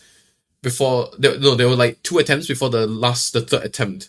They were finally able to successfully launch, if I recall correctly. So yeah, fortunately, this time around with Artemis 2, they did the checks days in advance, like a week in advance. So they were able to catch the issues early, and if they need, and they could push back the date of the launch without having to, deal with the whole like, oh, we're like 3 hours, 2 hours, 1 hour, and oh shit, we need to delay it. So yeah, it's a good thing that they were able to catch the issues early this time around, so that they don't have to go through that logistical mess. But yeah, anyways, what's on here? When my daughter thinks she's gonna watch Bluey, but it's 6:24 p.m. April 1st, 2026. Well, lucky for me, I'm on my own. Everyone else is sleeping. Everyone else is sleeping at 5:30. Okay, it's 5:32 on a Thursday morning. Some people are probably already starting to wake up, but everyone else is at least in my home is still sleeping. But yeah. Oh, what the hell? Okay. I wasn't expecting to see that. Sorry, I wasn't expecting to see Undertale art. Hold on. I need to check something. Where's the stream? Ah, there you go. Wait, let me check.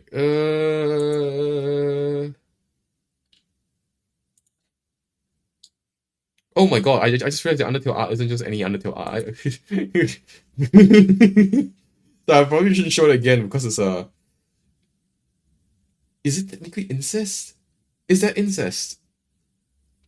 You should no. On my Twitter feed there's fan art of Kara and Azrael kissing. Is that is incest, right? That it technically is incest. Not that I'm into that shit. I don't know why I think it's recommending this because I came across it in the hashtags. Damn it. Yeah, maybe I shouldn't go on the For You page now that I think about it.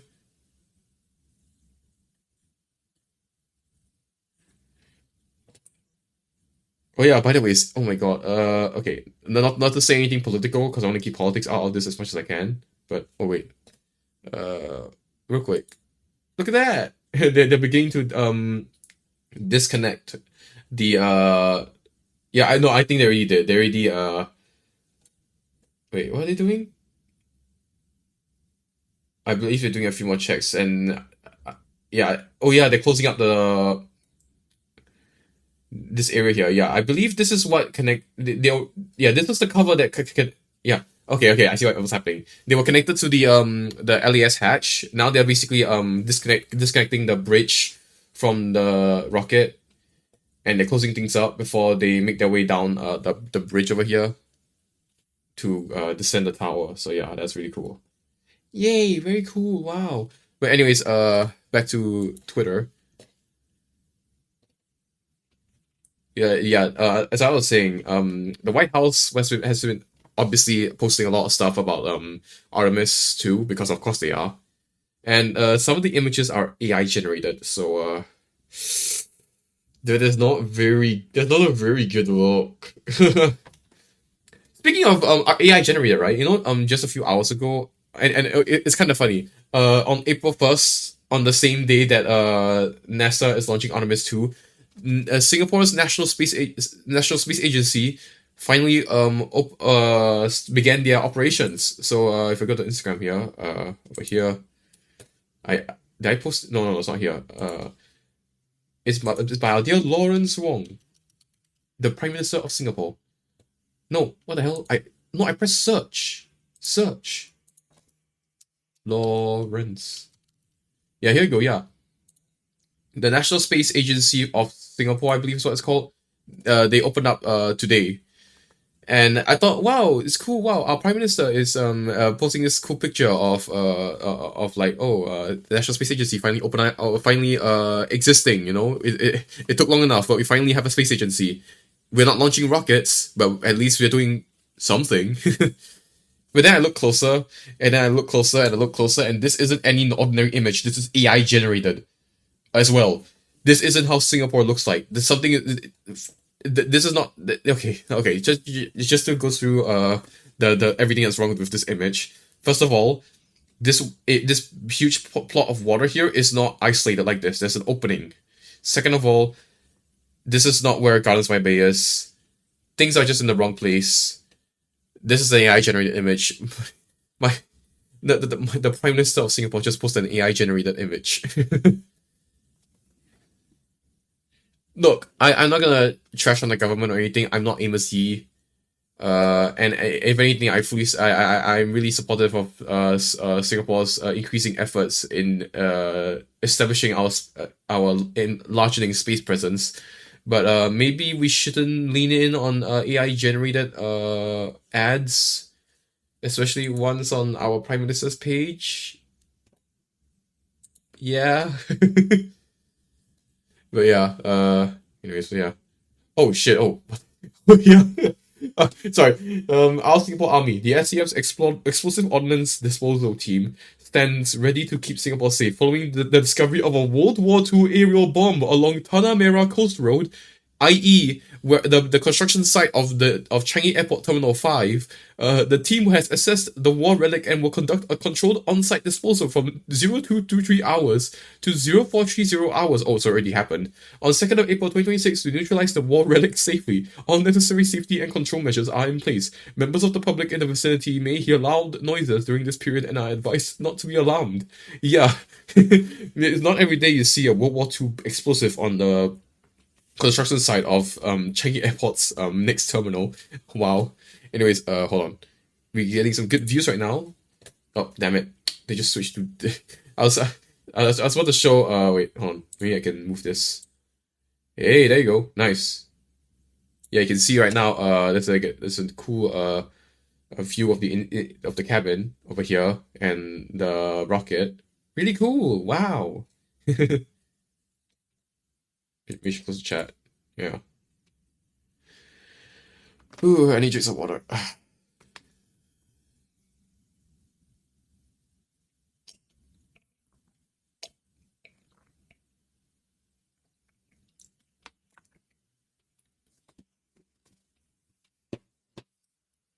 Oh, there you are. Hey, look at that. Yeah, if you can tell, like, they're kind of stacked on top of each other. So there's two over here and two over here. A bit of a weird configuration, but I guess in space it doesn't really matter too much. But yeah. Anyways, what does Twitter have to say about this? Maybe I should switch cams here. Switch cams again. Here. There we go. Big fan of this patch. Yeah, the patch is cool, but I kind of wish it was circular. But aside from that, I really like the design of the patch. It's really cool. Wish I could get like a physical patch of it though. And speaking of which, I kind of wish I also got a physical Project Hail Mary patch, but they didn't really give those out in Singapore. So yeah. Also, I noticed that the Project Hail Mary patch is even the same everywhere. Like if you don't know, in the movie, the Project Hail Mary patch looks like this. Hold on, no shit, Project Hail patch. What's wrong with me? Okay. In the movie, it looks something like this. There are way more flags here, and I don't know how the hell Malaysia is here but not Singapore. I don't. How how is Malaysia there but not Singapore? But anyways, yeah, there are a lot of flags here, including even like a little like Taiwan kind of peeking out over here and the EU here. But I think it's because of some of these problematic flags that when you see the official merch of the Project Hail Mary patch, there are some flags missing. Like you see over here, the EU is kind of hidden over here, and there are way less flags here. No Malaysia, no Taiwan and stuff, and yeah, I guess just political reasons. Which fine, I get it. I wouldn't imagine having to go through all the political pain just because I made a movie and stuff. But yeah. But this patch is so cool though. Look at how many nations there are on it. Can you imagine nations like with like conflicting interests working together? Like that's the dream, right? Like you would like right now in our current situation, you would never see the US, China, Taiwan, and on like a single mission patch ever. At least for now, like. But which sucks though. Like I mean I get it, political stuff, but like can you imagine what we can do as a single united species? Like, you know, a man can dream. But anyways, enough of that. What's the status here? 40-minute built-in hold. Okay, 25 minutes alright on comms transition. Cool. Okay, cool. Right now, if you don't know, if I switch cams here, they're just playing some historic footage of the Apollo mission. So yeah, the space shuttle as well, STS-1. Oh yeah, by the way, it's the external tank on the space shuttle wasn't always orange. In the first few missions, it was white. Like they painted it white, but then they realized that the paint added weight, so they just stopped painting it and just let it like freely hang out in its natural orange color. And that's how you get the iconic orange external fuel tank for the space shuttle, and subsequently on the space launch system over here with the orange fuel tank in the middle as well, which is really cool. Can you even see my mouse? You can barely see my mouse. Okay. Here's Twitter. Oh my god. This has to be Photoshop. No way this is real. This cannot be real. Wow. What's this? Kid just smoked a CNN reporter outside of Artemis 2 launch. Wait, let's hear this. Why do you want to be here? Why do you love space? Why do you love being a part of history? We're going back to the fucking moon, that's why. Damn, doing it live? That is awesome. Absolutely cool. Goddamn, Godspeed kid. He's going places. Holy shit. That's really cool. Wow. What's this? Why is there a cargo dragon capsule on the Hail Mary? Is that it? Oh wow. Never noticed that. It's probably just a docking interface, right? Is it the back? It's at the back of the crude section, seemingly acting as the docking node between the two parts of the ship. Yeah, that's what I was thinking. I think it's just the part where like the crew module docks with the main central part of the ship. By the way, this art looks incredible. Wow, that is so cool. Damn, that's very cool. Ooh. Actually, not Victor Glover seen giving the camera a send off. That's really cool. Wait, guys, do you see this? Hello? Are you seeing this, guys? Onion spacecraft? That ain't right. Onion? Onion? Onion? Oh, you zoom out. Okay, there you go. Ooh, Hail Mary footage. Well, it's not great. Okay. Everybody, calm down. Calm down! Well, it's not great. Okay. Bad.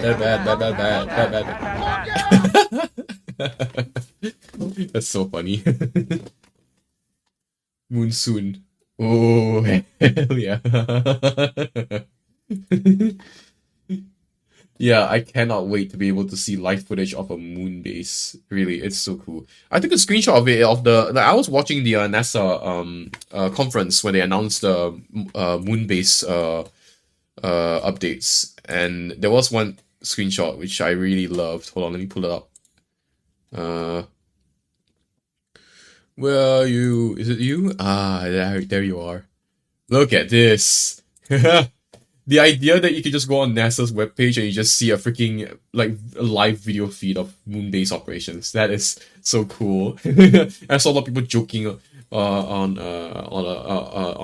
Twitter about how, like, the astronauts can be like, hey guys, thanks for the 5 gifted or some shit like that, or chat, I think my suit has a hole in it or some shit. It's really cool. It's really, really, really cool. Oh no, okay. Yeah, really cool. Wow. Okay, close this out. Hey, I should play some music. I didn't realize I wasn't playing music. I was so caught off guard talking. Why won't you play? Oh, it stopped playing? Why did it stop playing? No, next song. No. Next song. Why is it not playing the next goddamn song? Hello? Oh, okay. Don't. No, Shuffle. Bro. Sorry, this is so scuffed. Oh my god.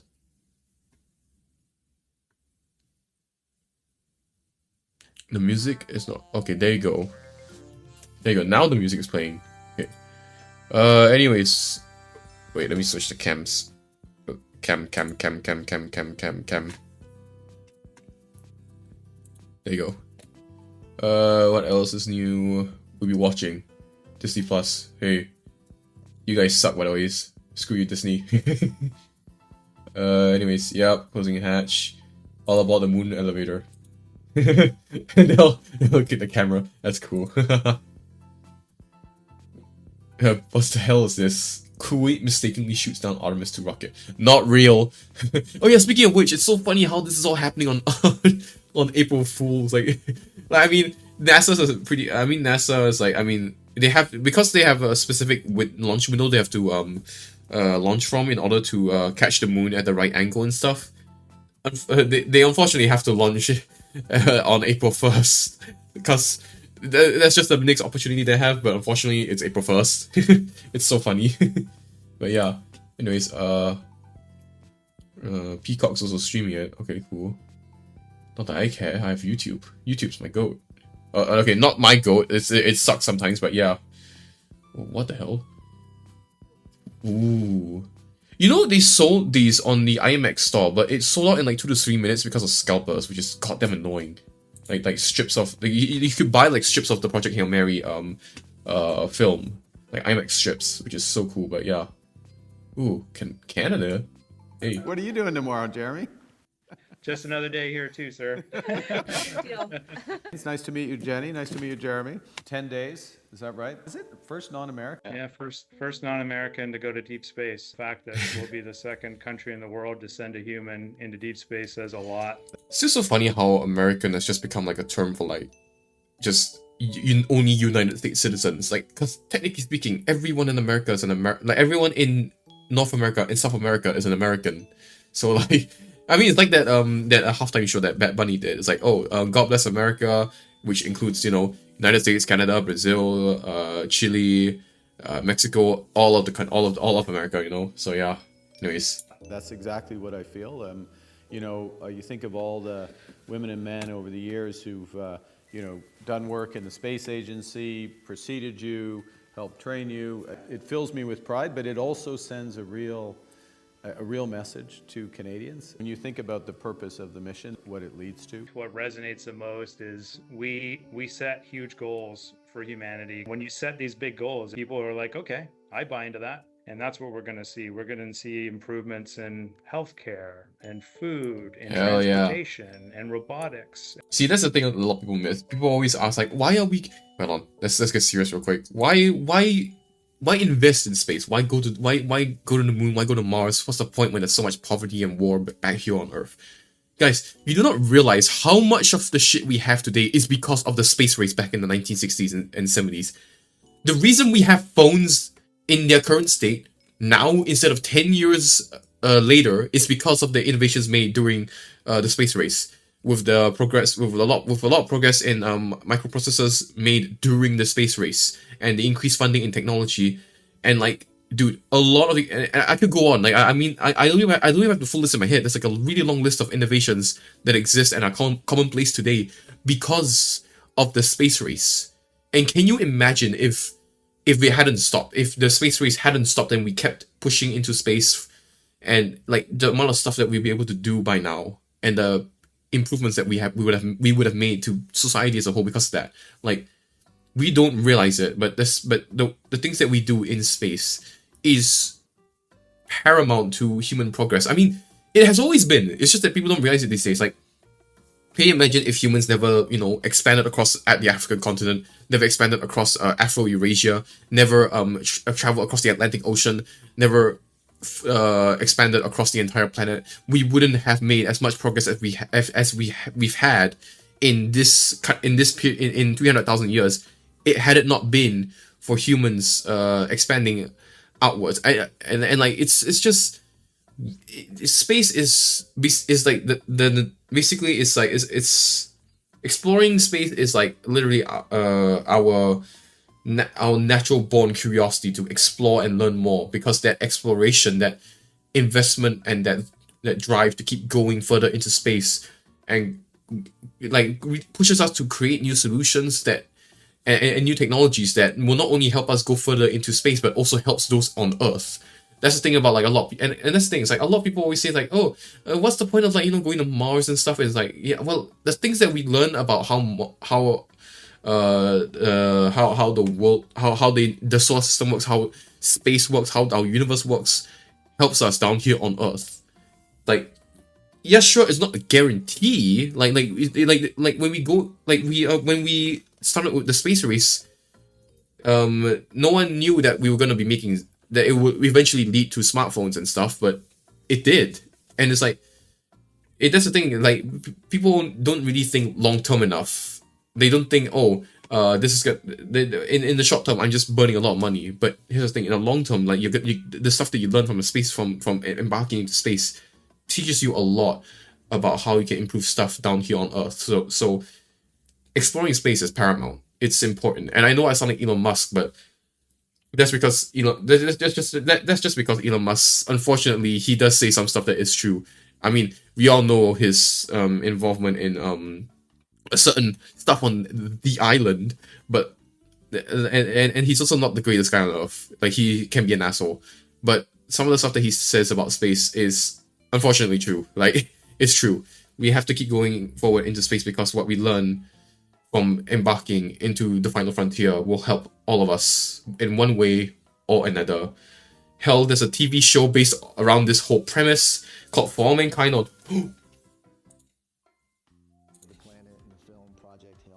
But the Artemis 2 astronauts are going to space for real, and they will travel farther from Earth than any humans in history. Sending Ryan Gosling wishes to the Artemis 2 crew. I just want to say how proud I am of each of you. Okay, I don't care about you. I don't know who you are, but that is so cool. Ryan Gosling got to you know, say a few words to them. That's so cool. That's so awesome. That is so cool. Okay, hold on. Let me get this shit fired up. The music I was playing just now. My bad. I got excited by Ryan Gosling. But yeah.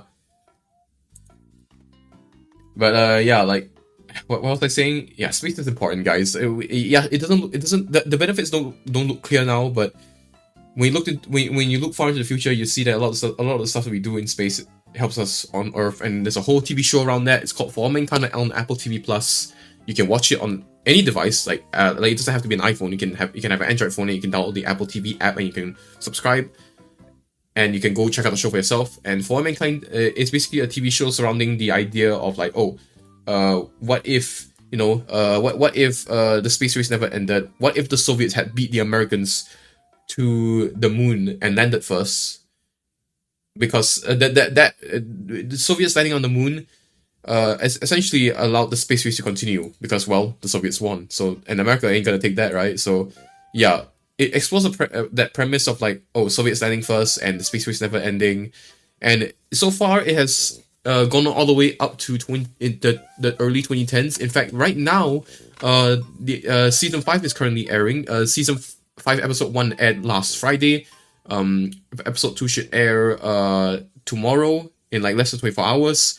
And it looks really interesting. Like okay, minor spoiler, but by up to the point in the show so far, the latest episode, humans have a colony on Mars with families working there, with dominoes on there. Like there's a full it's basically a full-on civilization on Mars by 2012. It's really cool. I have a Mac. Let me pull up Apple TV and show it to you guys from just to really show it to you guys.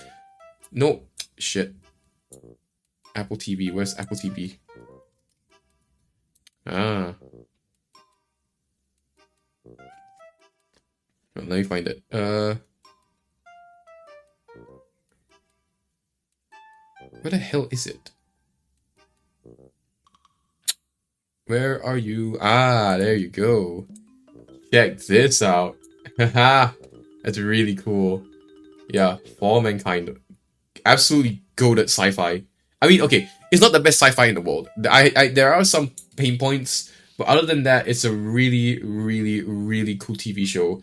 Again, if I go all the way to the beginning, season 1, it starts off in 1969, where everyone witnesses the Soviets land on the moon first. Then fast forward, eventually the space race never ends because of the Soviets winning the first man on the moon, and subsequently lunar presence increases. Then eventually the race for Mars begins. Humans begin expanding on Mars.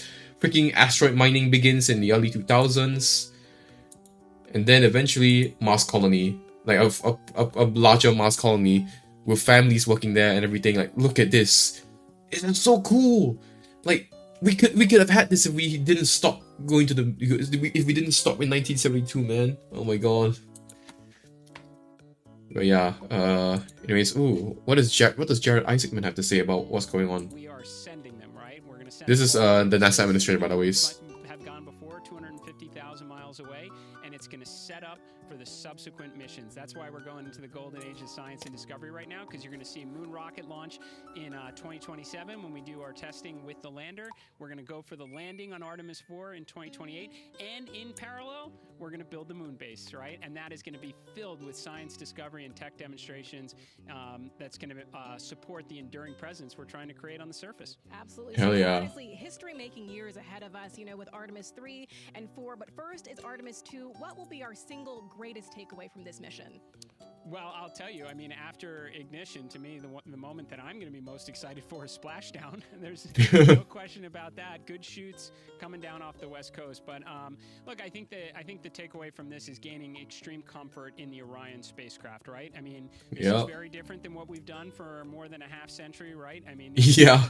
Keep in mind, the last time we even went to the moon was, again, 1972. So a whole new generation of astronauts, whole new generation of engineers. So it's very new to everyone. Also, hi guy in chat, what's up? You know, as a safe way as we possibly can, understanding what we are undertaking right here.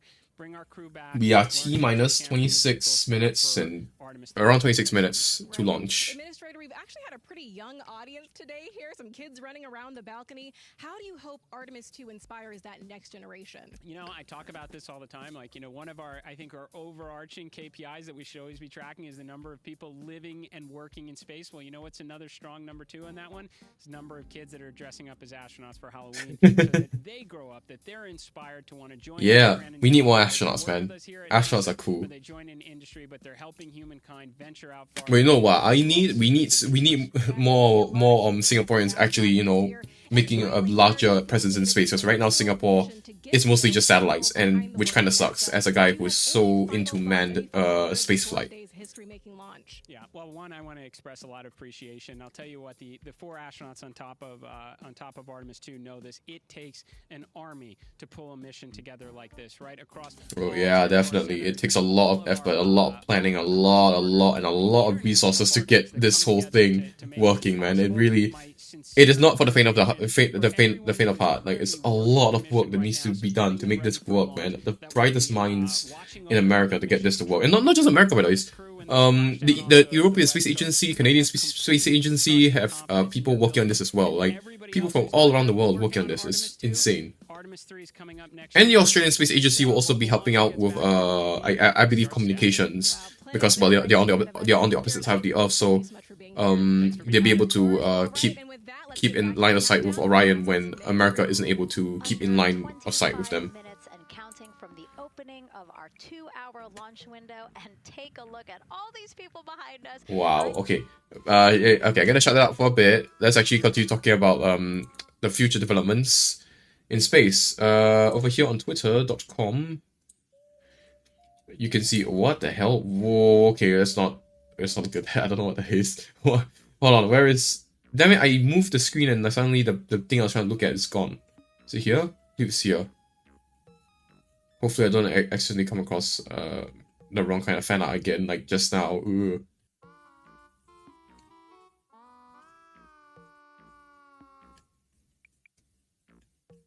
Where is it? God damn it.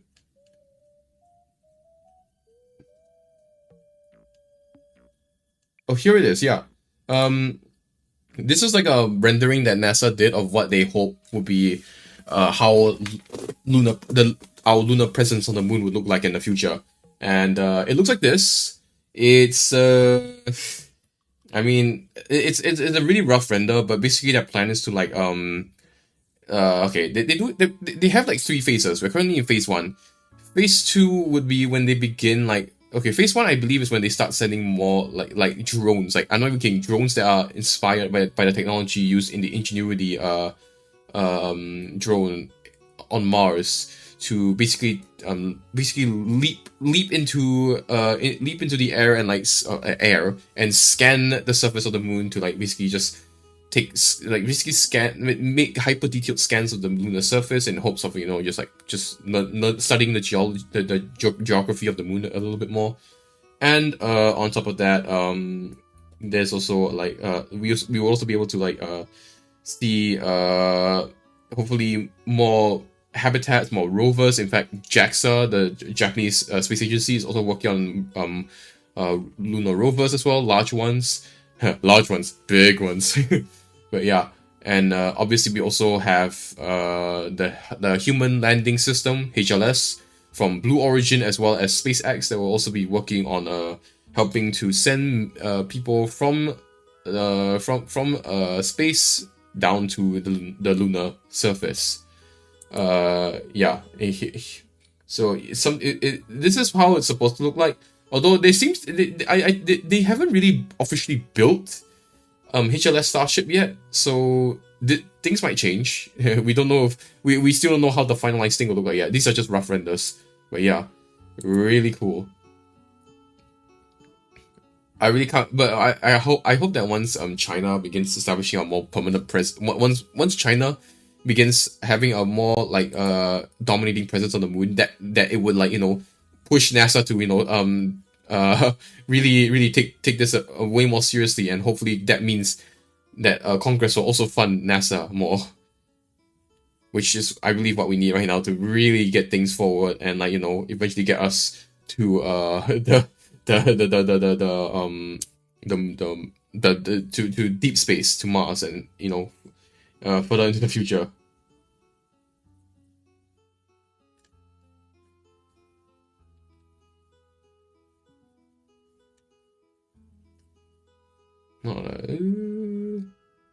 Yeah, I'm just looking. I'm just looking through the feed right now. Yeah.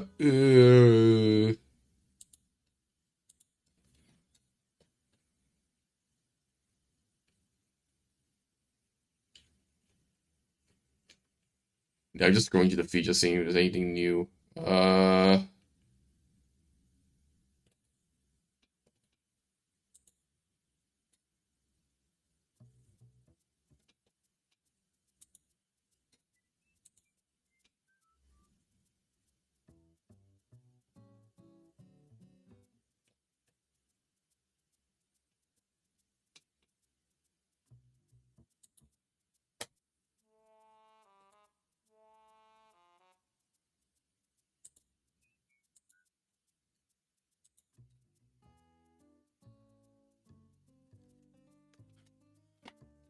Ooh.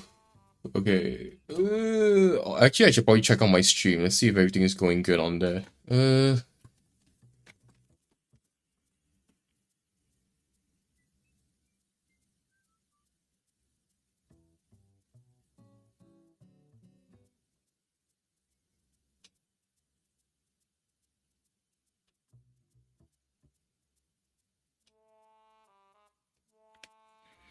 Wow, it actually looks... Okay, good. The bitrate looks like it's fine so far. My concern is that the bitrate might be a bit too low. But so far, it looks fine. Yeah.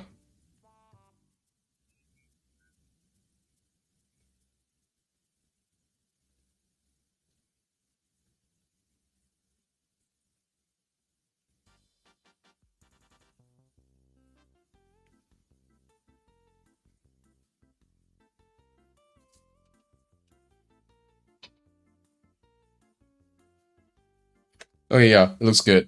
So I just had to check, because I need to make sure everything is perfect for the launch.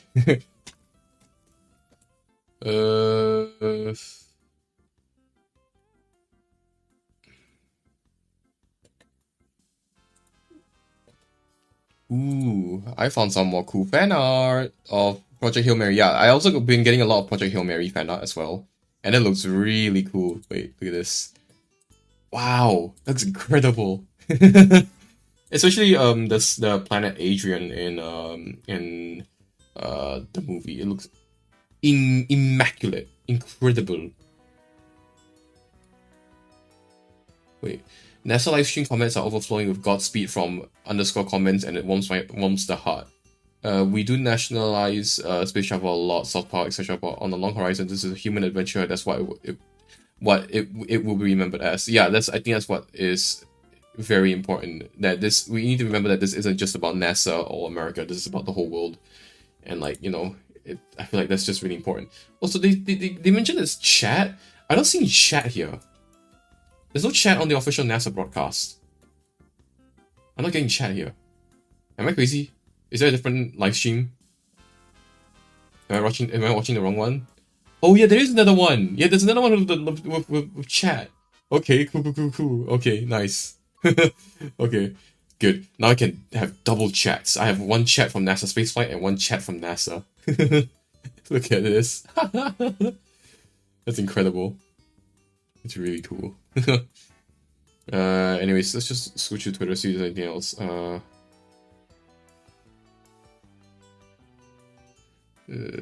Again, a lot of cool fan art that I want to check out later. But yeah.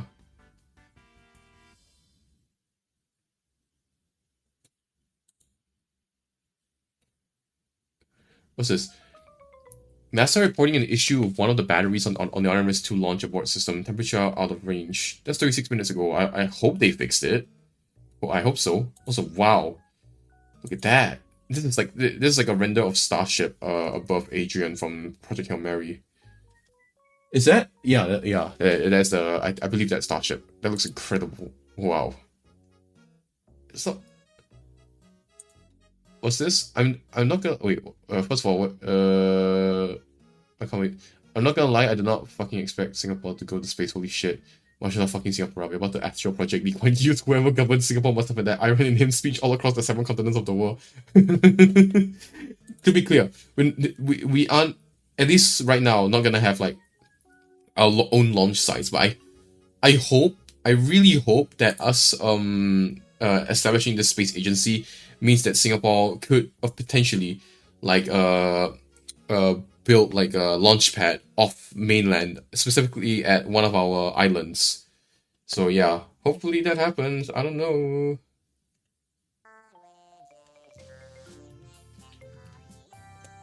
Yeah, at this point it's just a waiting game. Making hopefully things go as intended, but yeah.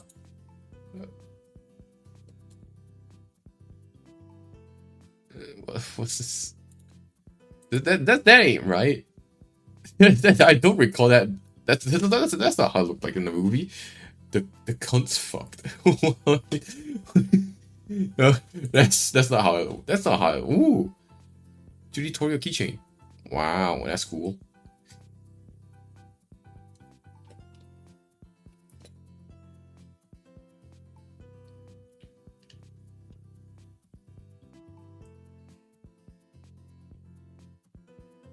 Did they fix the battery issue? I hope they did. It looks like they did. Did they? I hope so. Wait, let me go to NASA. I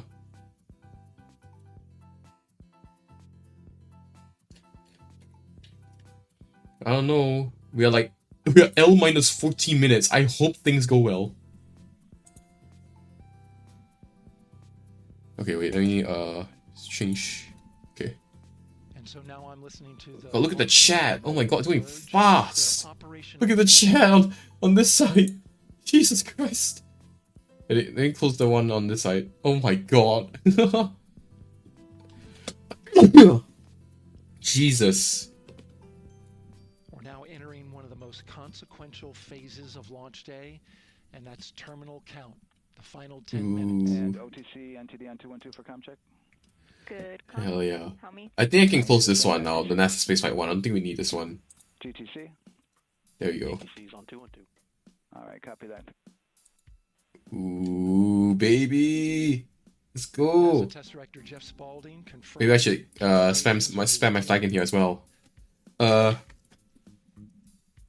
Thoughts, speed, no.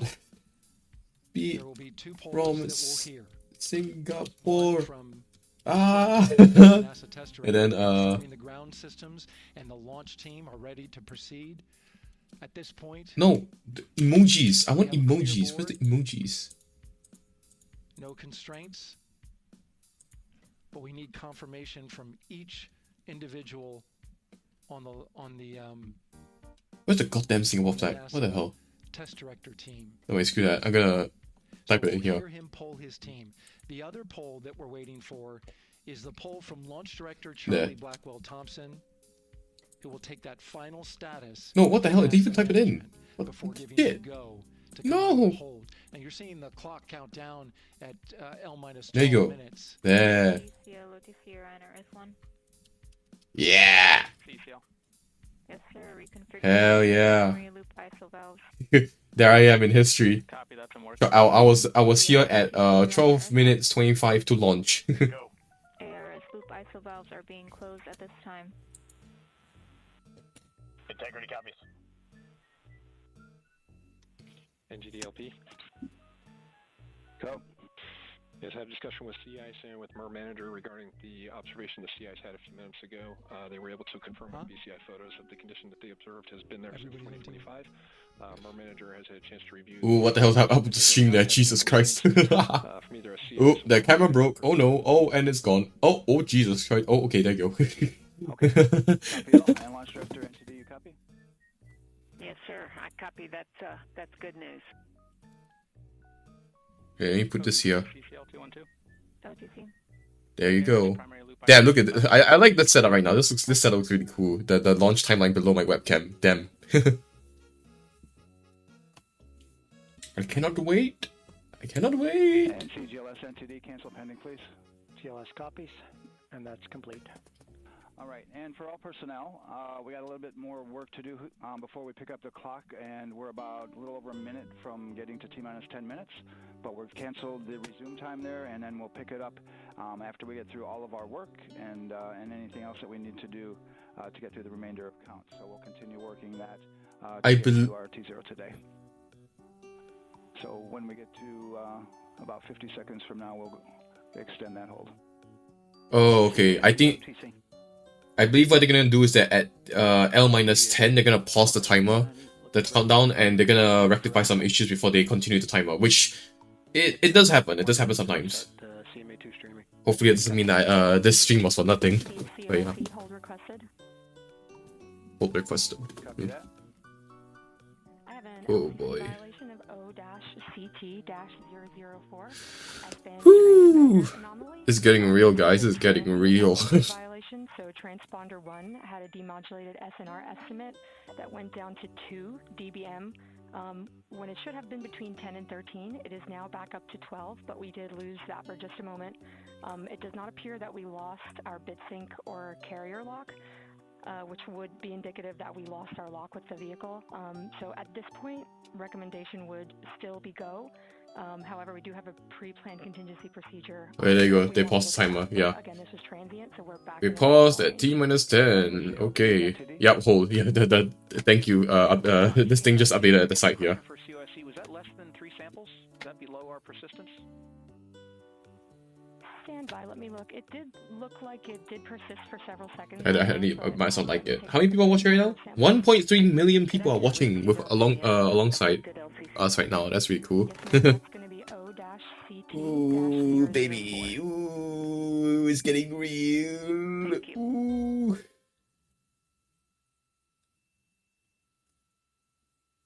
Oh boy. Ooh. I can't believe it's real, guys. It really is real. I don't know why I keep sipping. There's no water left. There's like a little bit of water. Ooh. Okay, let me look at Twitter on my phone. See what they have to say about this whole debacle. Yeah, look at the data right here. Looks like that was a single sample. Yeah, copy that. RFTS does report that they also lost lock for about 5 seconds. So I would love to ask KUS and see if they also lost lock with the vehicle for any extended amount of period.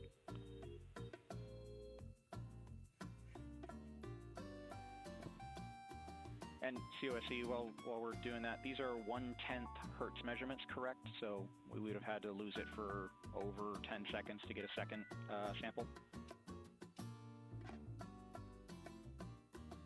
Yes, sir, that's correct. It is 1/10 hertz. Yeah, so from our perspective, the allowance is effectively up to 30 seconds, up to 3 samples based on the 1/10 hertz. This is not an LCC violation, I believe. Yes, sir, I would agree with that at this point. Copy that. We're checking with KUS on 232. I don't think they have 212 access. We're trying to verify, but it sounds like they have a loss of lock as well. Loss of lock? What does that mean? Okay. And I guess for both KUS and COSC, do we have lock now? That's affirmed. We do have lock for COSC. Oh, I saw someone capture this footage of the astronauts earlier on when they was before they left the NASA building. So from the integration console perspective, we did have a temporary loss there within the allowable, and per the requirement, let's go. And this is Houston Flight. We have lock and we have good telemetry here in GSC.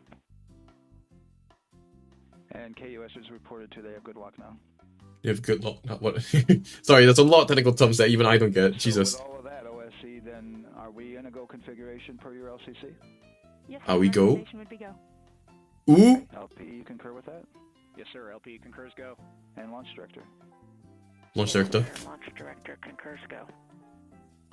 All right. Are we going? I'm going to go ahead and just verify everybody has everything else complete, launch director, and if we do, we'll be ready to pick up the pole at that time. Are we gonna do it? Are we gonna do it? No, sir. Let's verify all our work is complete, and I would like one last check of our constraints list. Ooh. All right. Let's see. OTC, are you still waiting for com config, or are you? That is affirmed, sir. Okay. Is that your only open item? Yeah. Are we ready? Are we ready? Copy. Ooh. Okay, so OTC, you're complete with all of your work? That's affirmed. Oh my god. Right, copy that. STC? STC is complete. And GTC? GTC is complete. Okay, Sounds like it's all green here, guys. Just want to verify we have no open constraints at this time. No open constraints. We have a clear board, sir. Okay, tracking the same here.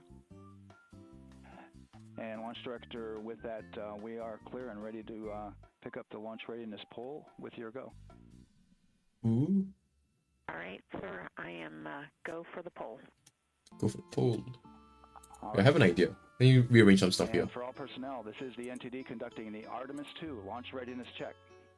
Verify ready to resume count and go for launch. OTC. TC is go. Oh. STC. STC is go. GTC. C's go. MCO. CO's go. Safety console. Safety console is go. LPE. LPE's go. RTD. RTD's go. Houston Flight. Houston Flight is go. ROC. ROC is go. And CDR. Yeah, they're checking all the systems right now. Make sure everyone's ready. Launch director NTD. Our launch team is ready to proceed at this time. Ooh. All right, NTD, I copy all. At this time, I'll perform my poll. Attention on the net. This is the launch director performing the final poll for launch. Verify no constraints and go for launch. Go for launch! EGS, Program Chief Engineer. Let's go! Copy, thank you. EGS, Chief Safety Officer. The Artemis CSOs are go. Copy, thank you. Range weather. It's getting real! Weather is go. Launch weather go! Weather's clear! And Artemis MMT chair. MMT is go. 1.69 million people watching right now, by the way. It's Integrity Launch Director. on the official NASA broadcast. Hell yeah. Good air voice, Charlie. PLT. Thank you, Charlie. This is Victor. We are going for our families. MS1. This is Christina. We are going for our teammates. Hell yeah. MS2. This is Jeremy. We are going for all humanity. Hey. Our Artemis 2 crew is go for launch. Full send. Hell yeah! It's getting real! Oh my god, I can't believe it. Things are going well. You take with you the heart of this Artemis team, the daring spirit of the American people and our partners across the globe, and Hell the yeah. hopes and dreams of a new generation. Good luck. Godspeed Artemis 2. God fucking Let's speed. go. Yeah! Wait, I was about to say, I found this image of them packing snacks into their spacesuits just now. That's so cool. You have a go to proceed with countdown. Copy that. I'll put it in work. CDR NTD. Go. Your risers and initiate short purge per your EPROC 10.1.1, steps 8 and 9. Ooh. 1.1, 8, 9, going to work. Copy. CVSE NTD. Start and verify recordings of our Orion cameras. Okay. Well, there you heard it. RSR NTD. There you heard it. It's real. Ready to start terminal count. AR rotation enable at this time, please. Yeah. Currently at T-minus 10 minutes. Yep. Once we wrap up this last bit of work, SNA arm rotation enable complete. we're going to start that clock. Copy that. Thank you. Integrity crew, close and lock visors.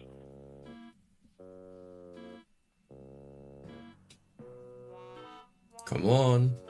So this music is not fitting right now. Hold on. You are not the right music that you should be playing. Maybe you should play some, maybe a bit of Mario. Worked in real time with telemetry lock on the Orion. It was What transitory. that? Oh, too loud, too loud, too loud. The data confirmed that they Yeah, there you go. transmitter on the Orion.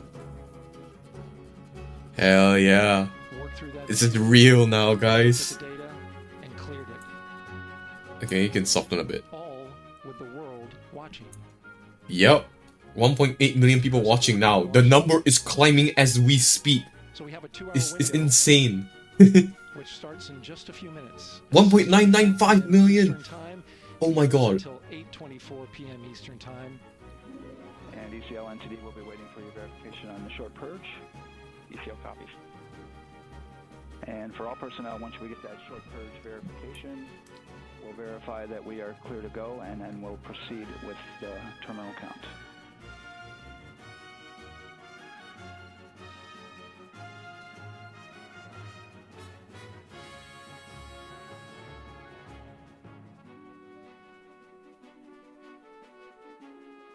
I mean, it's mute the music. I don't know. This thing, I don't know if I can get claimed for using Mario music. I hope not. But yeah, I gotta cut it now because I don't want to lose the stream now. 10 minutes away from launch. Oh my god, this is incredible. This is insane.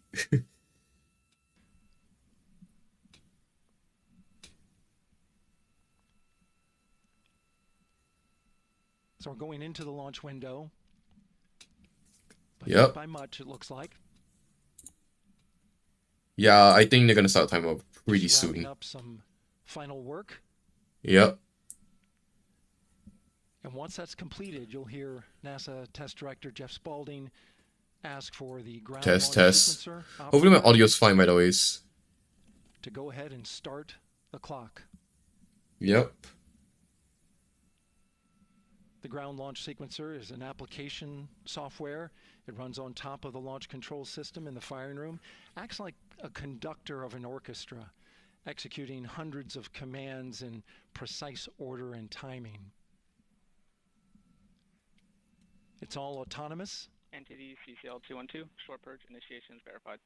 All right, copy that, and we're verifying our constraints.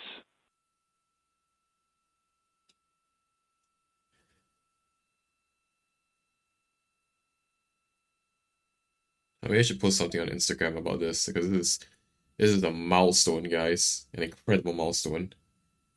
All right, and we're clear from cutouts. And with that, we're going to resume the clock momentarily. Ooh. Hell yeah. CGLS, you can resume the clock on your mark. GLS Ooh. copies. 3, 2, 2, 1. 1. Mark. GLS mainline has been Go! initiated. T-minus 10 minutes and counting. Ooh, T-minus 10 minutes? What's up with that though? T-minus 26 in the corner. Okay, they're changing it. Okay, good. Terminal count, our new T0 is 6:35 p.m. Eastern Time. 6:35 p.m. Eastern Time. Wow, we did not get delayed by much at all. Only by like 11 minutes. Incredible. Hey, take a photo. From now on, you're going to hear two voices on the loops. If everything goes nominally, Okay, there you go. Test Director Jeff Spalding, who's directly managing the launch team, and Alex Bendelos, the GLS operator who closely monitors the software. Get closer. He has the ability to stop and restart the countdown.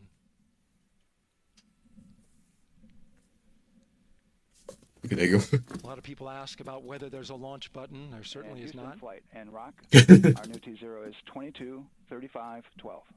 Houston flight copies. 22, 35, 12. Affirm. There you heard confirmation of the exact T0, 6:35 and 12 seconds p.m. Eastern. Hell yeah. Again, our T0 is 6:35 and 12 seconds p.m. Eastern Time. But as I was saying, there's no launch button. This is autonomous.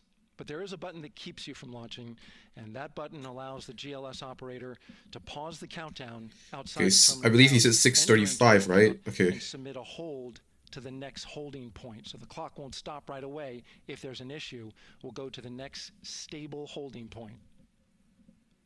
This is how GLS configures the rocket and ground systems to a stable point where they can stop the countdown if that's needed.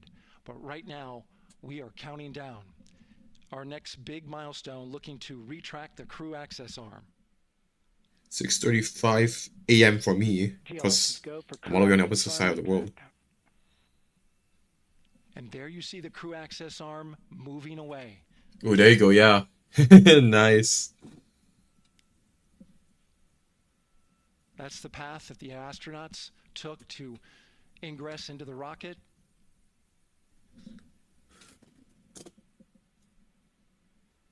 Until this point, that was their way off the pad if they needed to evacuate. But now with that arm retracting, the backup transitions to a launch abort system. Yep. We'll begin arming that shortly. Once it's armed, then the LES will be basically ready to pull the astronauts away to a safe spot if anything goes bad. Crew access arm. Which shouldn't be the case. The launch abort system is the tower at the top, and that's what would pull Orion and its crew off the top of the rocket in case of an emergency, whether it's on the ground or in flight. This is critical safety hardware that protects the lives of the astronauts. Yep.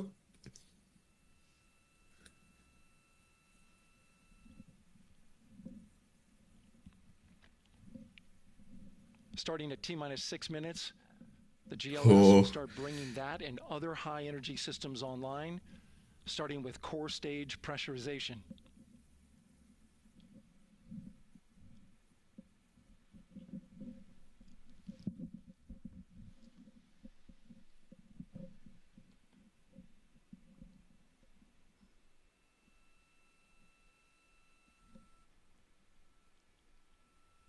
Weather is 90% go, the range is go, All systems are go. It's so bad. Oh my god, it's getting so real. For core stage tank pressurization. That means the replenish valve for the liquid hydrogen tank has now closed, and that tank is beginning to pressurize to flight levels because that hydrogen is naturally boiling inside the tank.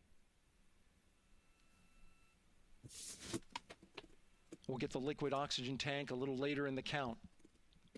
Right.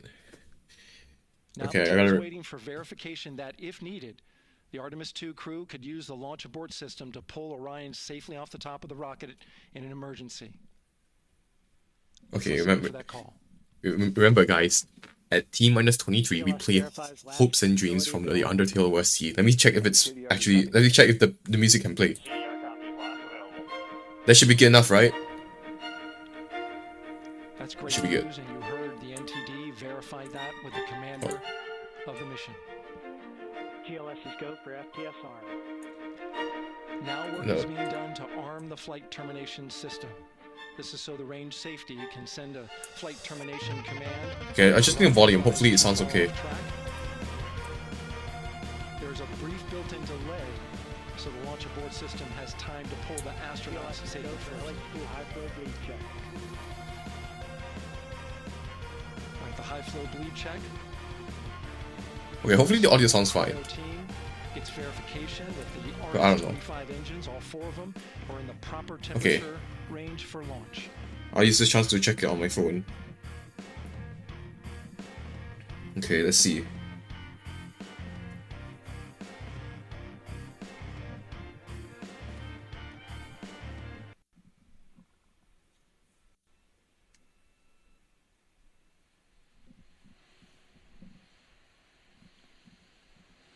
GLS is go for core stage APU start. Core stage APUs start. Those are auxiliary power units. High-speed turbines, which provide pressure to hydraulic pumps Okay. that steer the RS-25 engines. We're going to see a gimbal test a little later at T-minus 2 minutes and 30 seconds. This is what allows that to happen. Maybe it can be a little bit louder, but I don't know. Does it sound okay? In about 20 seconds, we're listening for go for purge sequence 4.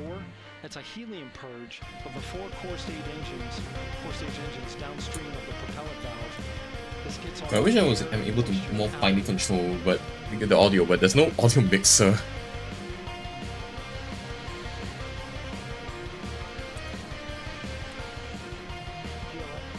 Damn it.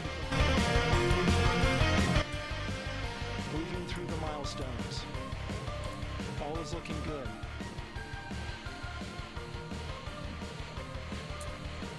Coming up in just a few seconds, we're going to get that thrust vector control actuator test. This is a gimbling of the engines. Okay, maybe I adjust the volume in OBS.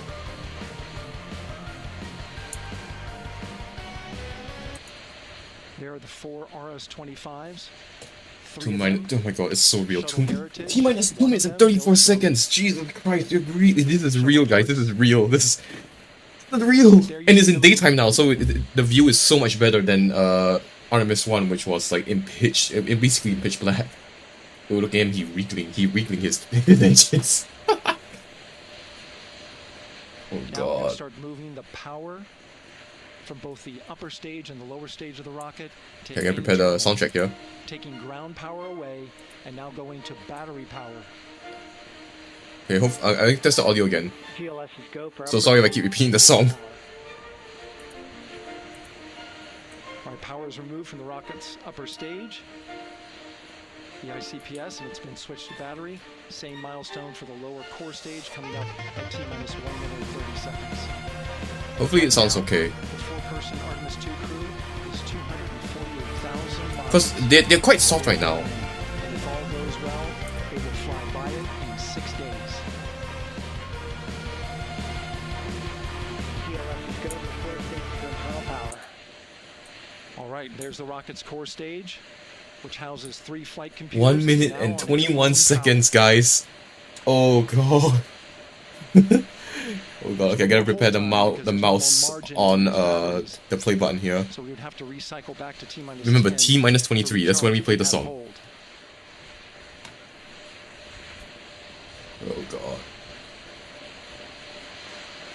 1 minute. 1 minute. Right now, the rocket does not Okay, know what the sorry, T just checking zone again. is, but coming up This in needs to be T-minus perfect, 42 I'm sorry. seconds, control shifts from the ground launch Okay, sequencer there. to I the think that's rocket's okay. onboard I won't touch it anymore. autonomous launch sequencer, or ALS. The Ooh. rocket will count itself Oh down. god. 44, Upon or in 43, holds that could come to 42, the ground. 41, 40, Now, shortly after liftoff, 39, Houston will take 38, control of the 37, rocket, and my colleague 36, Barry Jordan will 35, deliver commentary. 34, 33, 32, 31, 30, Great call. 29, The rocket is on 28, its own. 27, Four brave explorers 26, ready to fly the 25, most powerful 24, rocket 23. NASA has ever Come on. launched. Sound Come on. suppression water is flowing. And here we go. 10, 9, 8, 7. RS-25 engines lit. 4, 3, 2, 1. Booster ignition. Okay, it's a little bit off. Oh, oh. Let's go. Oh my god. There are 4 humans on that right now. That's insane.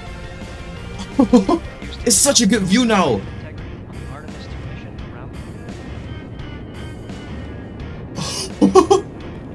Look at that. Holy shit. That is insane.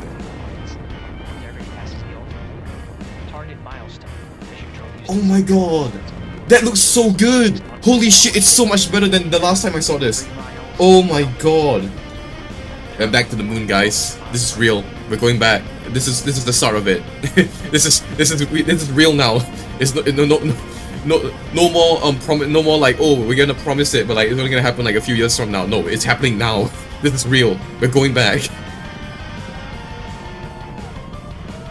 Oh my god. That looks incredible.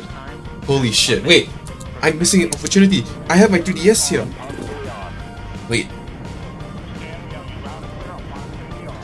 Hold on. How do you get shot?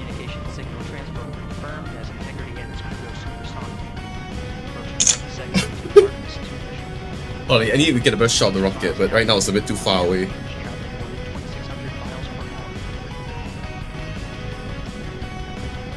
No.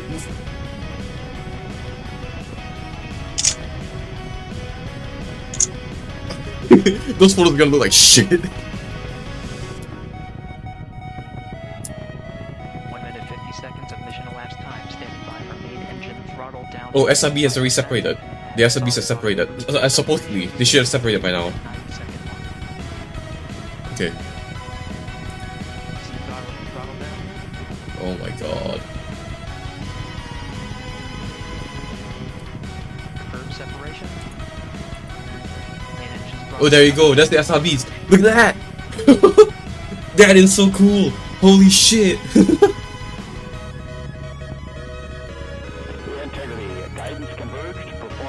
That is absolutely incredible. Holy shit.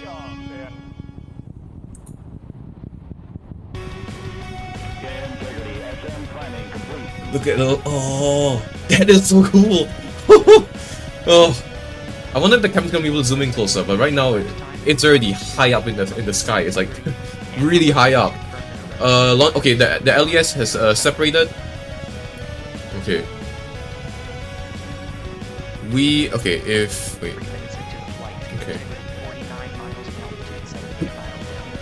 Oh, look at that view. Oh shit. That's incredible. Oh, there you go. Okay, the fairing has been disposed of. Okay. Okay, yeah. Launch escape system is left. Standing by for launch board system jettison. It already did, but sure. Houston integrity, good last jettison, great view. Copy jettison. Team Eco 8+02. We see the same on board, Stan. And Houston has you Look at that. at the common line. Holy shit. That's so cool. 3 minutes 50 seconds into the flight of Artemis 2, Wiseman, Glover, Cook, and Hansen cross the boundary to space with good comm checks. Okay, yep, they're officially in space, guys. Now working on internal checks to verify accuracy. Flight dynamics officer analyzed the time of main engine cutoff, confirmed at 8 minutes 2 seconds, time of MECO.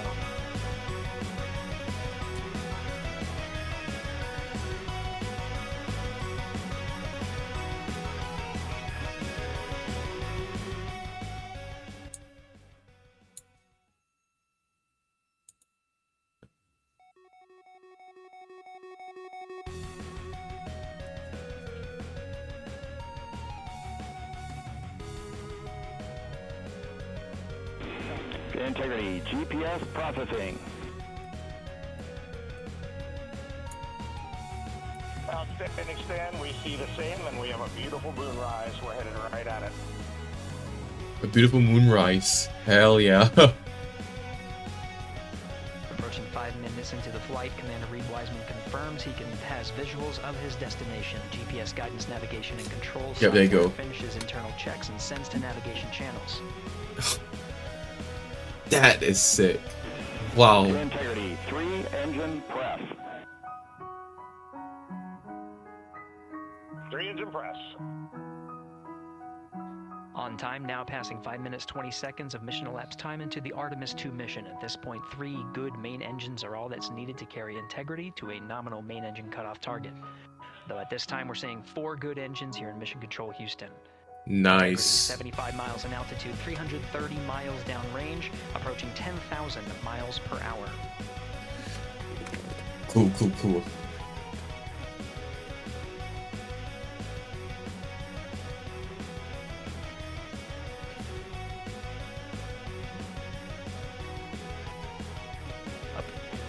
Integrity, looking good at 6 minutes.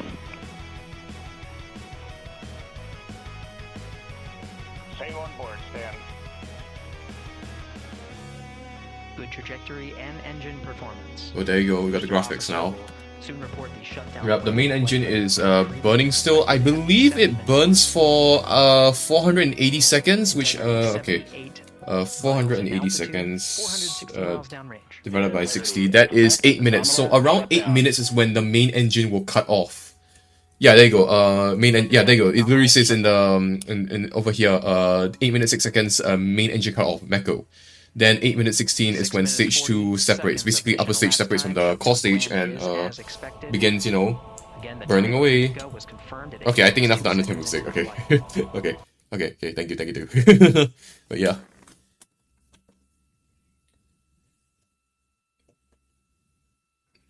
Okay, now I just hope that nothing goes wrong. I mean, so far everything's been going flawlessly. SRBs, core stage also so far, all 4 engines nominal. So we should be okay. Milestone at the 7-minute 30-second mark. Now 84 miles in altitude. Okay, for those of you who are wondering, downrange, traveling more than 15,000 miles per hour. Okay. For those of you who are wondering, I'll probably be staying all the way until the perigee racement or apogee racement. I don't know. For an abort once around option that would target splashdown in the Pacific Ocean. Still following nominal ascent. Try to see how far I can do this live stream for. I can't stay forever. The proximity operation happens sometime between the 3rd and 4th. 3 and 4 hours from now. That's very far from now. Cutoff of the Space Launch System core stage. Standing by for confirmation of MECO and core stage separation. Okay. For those of you who are wondering, yeah, we unfortunately can't see the too much footage right now. But once once all the equipment is recovered by the end of the mission, then there you go. Oh, that's the upper stage right there. And then the LVSA is what we're seeing around it. Nominal MECO core stage separated. Yeah, there you go. We see the same on board, Stan. Yeah. By the way, as I was saying before I got rudely interrupted by this, usually more of the high def footage would come after the mission ends and they collect all the footage and they post it online. So Unfortunately, you won't see much right now, but afterwards, you can see the footage. Space Launch System upper stage, the Inner Rim Cryogenic Propulsion Stage, or ICPS, still attached to the Orion spacecraft. Hell yeah. Nice. 9 minutes of mission elapsed time. Integrity crew of Reed Wiseman, Victor Glover, Christina Cook, and Jeremy Hansen now in orbit around the Earth at the beginning of their journey to the moon.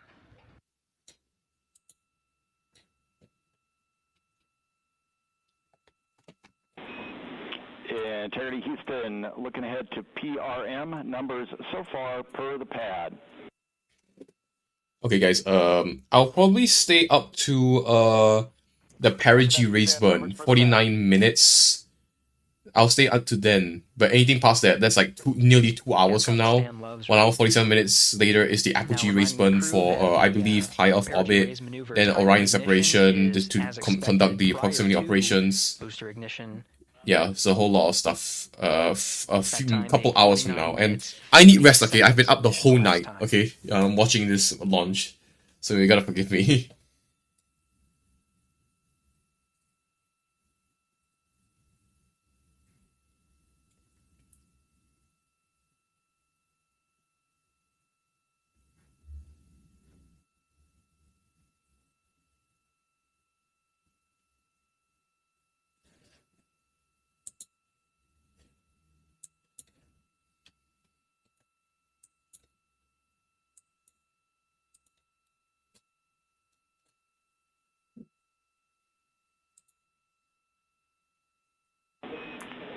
Integrity, good. Neds deploy.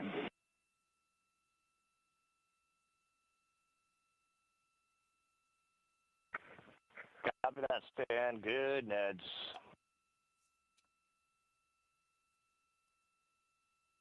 Okay. But anyways, once they perform the perigee raise burn. Integrity Houston for PWD setup. Just a reminder, halfway open on the secondary. After they do the perigee race burn, there'll be, I think it's around 90 minutes of them doing various checks. So it's gonna be quite a lull period of not much. But I won't stay for that long because I need sleep. But yeah. Passing 11 minutes of mission elapsed time. Yep. Overhearing the conversation between Capcom Stan Love and Commander Reed Wiseman, already passing some milestones. We have a good nozzle extension deployment system. That is confirmed. Complete. We also have the visors are confirmed up. Now past the dynamic phase of flight, that is ascent. For now, I'll just monitor as much as I can until most of the hard part is done. I mean, hard. Everything about this is hard, but at least the most dangerous hard part, you know. At least for this half the mission, there's still obviously the travel to the moon and back, splashdown, re-entry and stuff. So yeah. Begin to egress or get out of the suits to begin some of their initial tasks of activating some of the systems aboard in the Integrity spacecraft. Yep. It's passing 12 minutes of mission elapsed time. Again, the perigee raise maneuver that's targeted near 50 minutes of mission elapsed time, 49 minutes, 50 seconds. That's what the crew is going to be working towards. The Commander Reed Wiseman, pilot Victor Glover will focus on preparing for that milestone. Okay. In the meantime, mission specialist Christina Cook and Jeremy Hansen will start some of the activation of environmental control life support systems. You may hear confirmation of their activation over the Orion to Earth communication network.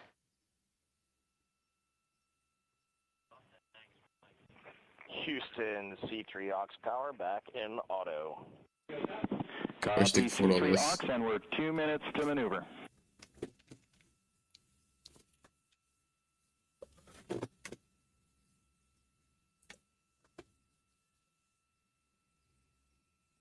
Hold on, I'm trying to take a selfie of the freaking screen.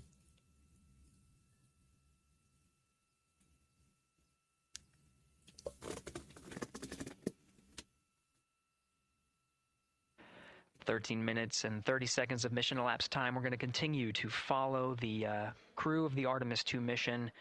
They are beginning their journey around the moon to verify the systems that will take us to its surface. An incredible ascent. Artemis 2 is underway. Reed Wiseman, Victor Glover, Christina Cook, and Jeremy Hansen begin their journey to the moon. Still milestones to come up as we await solar array deploy and the critical burns that will get Integrity into high Earth orbit around the Earth before engines are fired to get us around the moon. We'll keep tabs on Integrity and its crew from here in Mission Control Houston. Yep. But for now, we're going to send it back to you, Megan and Nicole at the Kennedy Space Center. Very jealous to hear how the launch experience was over on the Space Coast. Yeah, Gary, for people who are just joining us, welcome back to the Space Coast, where we just saw Artemis 2 lift off 14 minutes ago. And wow, what an amazing launch, and an emotional one too. As soon as the rocket lifted off, Nicole, you had tears in your eyes, I had tears in my eyes, and we had all these people around us cheering. Anyways, it was amazing. Honestly, I think now let's go to Twitter and see how people are reacting to this. I bet they're all like celebrating right now. Yeah, how does that make you feel? Can I as escape someone full who, screen? you know, is No. an astronaut as well, but also, as you said, friends. Enough. Yeah, so so proud of There you them. go. You know, man, we don't have the words in the English language to describe this kind of an event, and Okay, pride, love, so many emotions. You know, they are. Let's see what Twitter has to say about this breaking whole some debacle. barriers, and hopefully, you know, as Gary just said, There you go. Yeah, people are already posting their clips. They're clip farming. Yeah. Beautiful launch to watch. Yeah. Let's play that back one more time, shall we? Here comes the deluge. Ignition of the RS-25s. Ignition of the boosters and liftoff. Ooh, that's Artemis loud. 2 is Oh off my and away. god. Let's go to the moon. That is incredible. Roger, roll pitch. Hell yeah. NASA director just said for all mankind full send. Hell yeah. Let's see the NASA's official footage from here. Wait, you shut up. 2, 1, booster ignition. Oh. I don't know. They kind of goofed up the live stream there, but. Humanity's next great voyage begins. Hell yeah. Nice. Absolutely cool. People are still reacting to Ryland Grace in the official NASA live stream. Wow. That's really cool. This fan art of Project Hail Mary. Damn. Is this real? No way that's real. What the hell? Okay.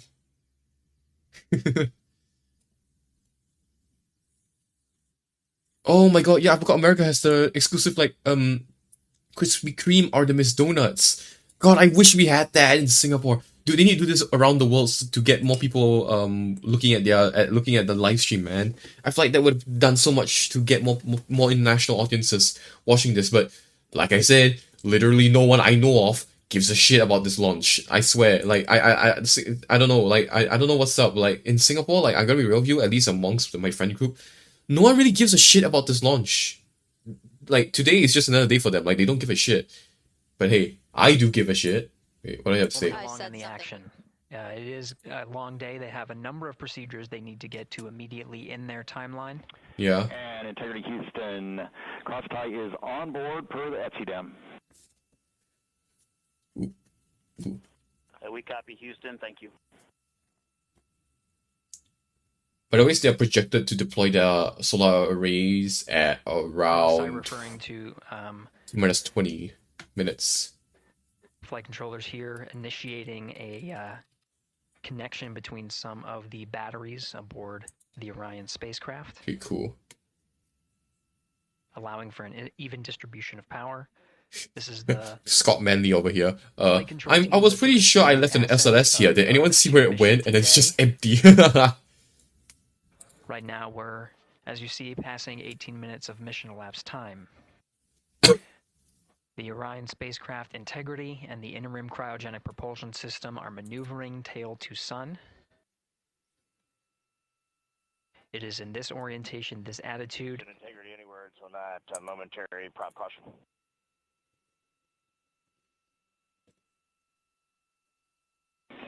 And Reed, no action, we're looking at it.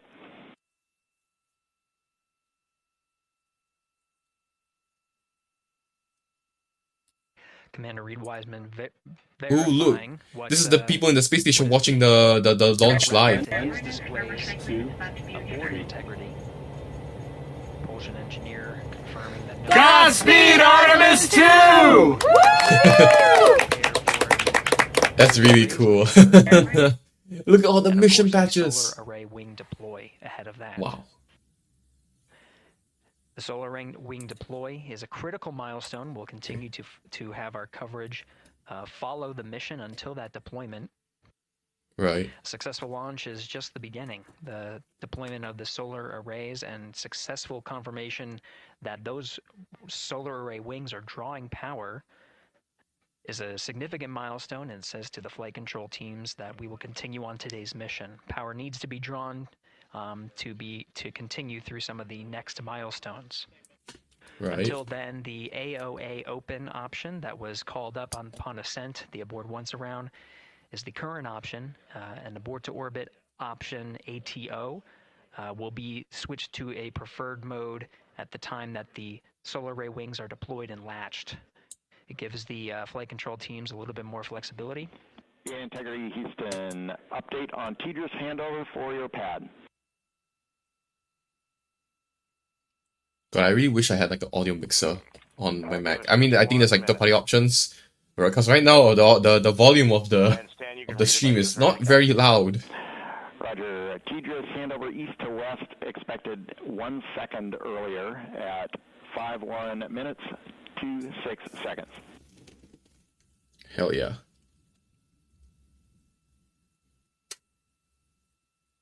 Oh, okay. Okay.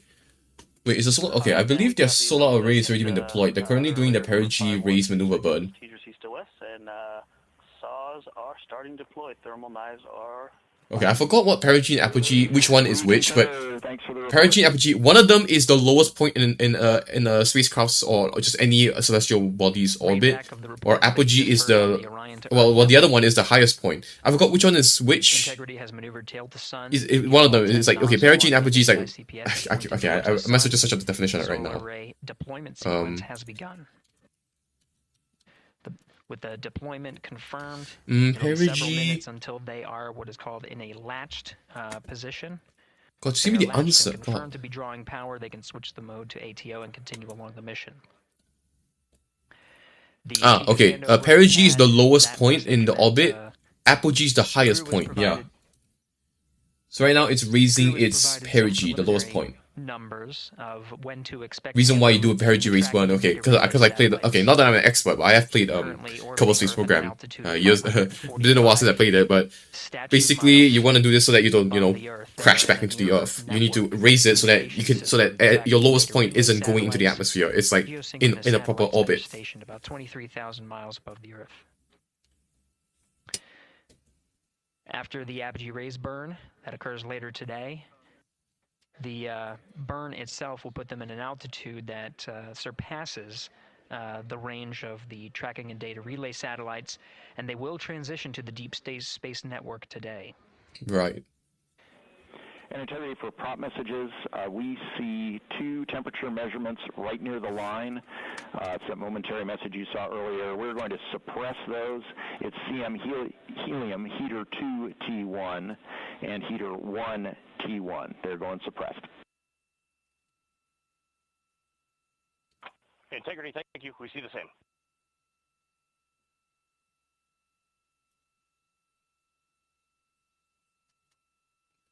Ooh, what was that?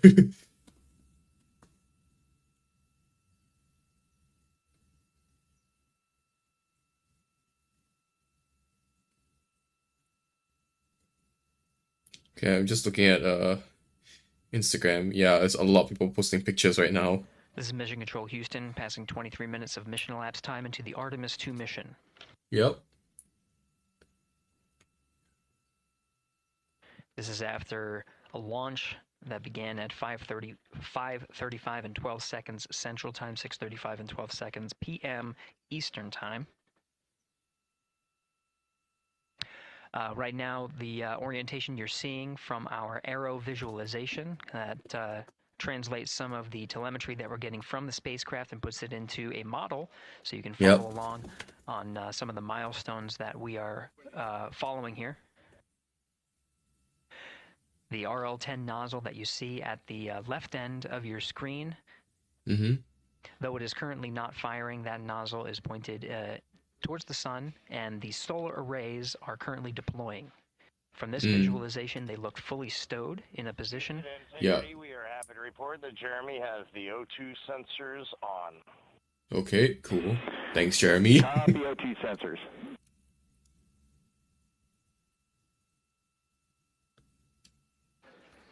Again, Commander Reed Wiseman and pilot Victor Glover overseeing the deployment of the solar arrays. And we'll follow the attitude. Yeah, unfortunately, we can't see anything right now. Like I said, I think most of the footage will only come up once they send that footage, or rather, when the mission ends, they can gather back the footage and they can post it online. But right now, this is the best that we've got right now. Yeah, we're almost there in the procedure stand, and we see the same thing. Okay. And Integrity Houston, we are seeing a 7-second miscompare between the MET on Orion and ICPS. We'd like you to read us the MET from your center status bar and for the ICPS on StackSum. Yeah, right now they're just doing a whole lot of checks. And Stan, we see a absolutely precise alignment. MET. Oh, check out Instagram. Look at that. 14, 15, 16, precisely aligned with ICP. Look at that. MET. Oh yeah, they left the goof up on the live stream inside. Yeah. And Houston Integrity, ATO preferred set. There you go. Cool. Yeah, imagine the conspiracy. Oh my god, dude, the conspiracy theorists are gonna go crazy about that. They're gonna be like, oh, you saw how the live stream went black, right? It's gonna be like, oh, they're trying to hide the fact that they're gonna switch the cameras to like a simulation of the rocket launching, and that the rocket isn't actually gonna launch and shit. It's a call of conspiracy. They're not actually going to the moon because the moon doesn't exist. Which is crazy because, well, everyone can see the rocket at the launch site, so it's not like I mean, kind of hard to hide a rocket launching. You know, it's a big ass guided missile. Commander Reed Wiseman about the alignment of the MET clocks on the Orion spacecraft and the ICPS. Commander Reed Wiseman confirmed the clocks are in sync, no issues. They're going to investigate it on the ground. We're proceeding with today's mission. 26 minutes of mission elapsed time and counting. Yeah, right now I'm looking at like Instagram, at least specifically my oh shit, no, my AirPods connected to the wrong thing. The stream stopped. Shit. No, shit, no, the stream. There you go. My bad. Okay, yeah. Sorry, my AirPods connected to the the wrong device when I play the audio on my phone here. But yeah. What was I saying? Shit. God, I forgot what I was supposed to say. God damn it.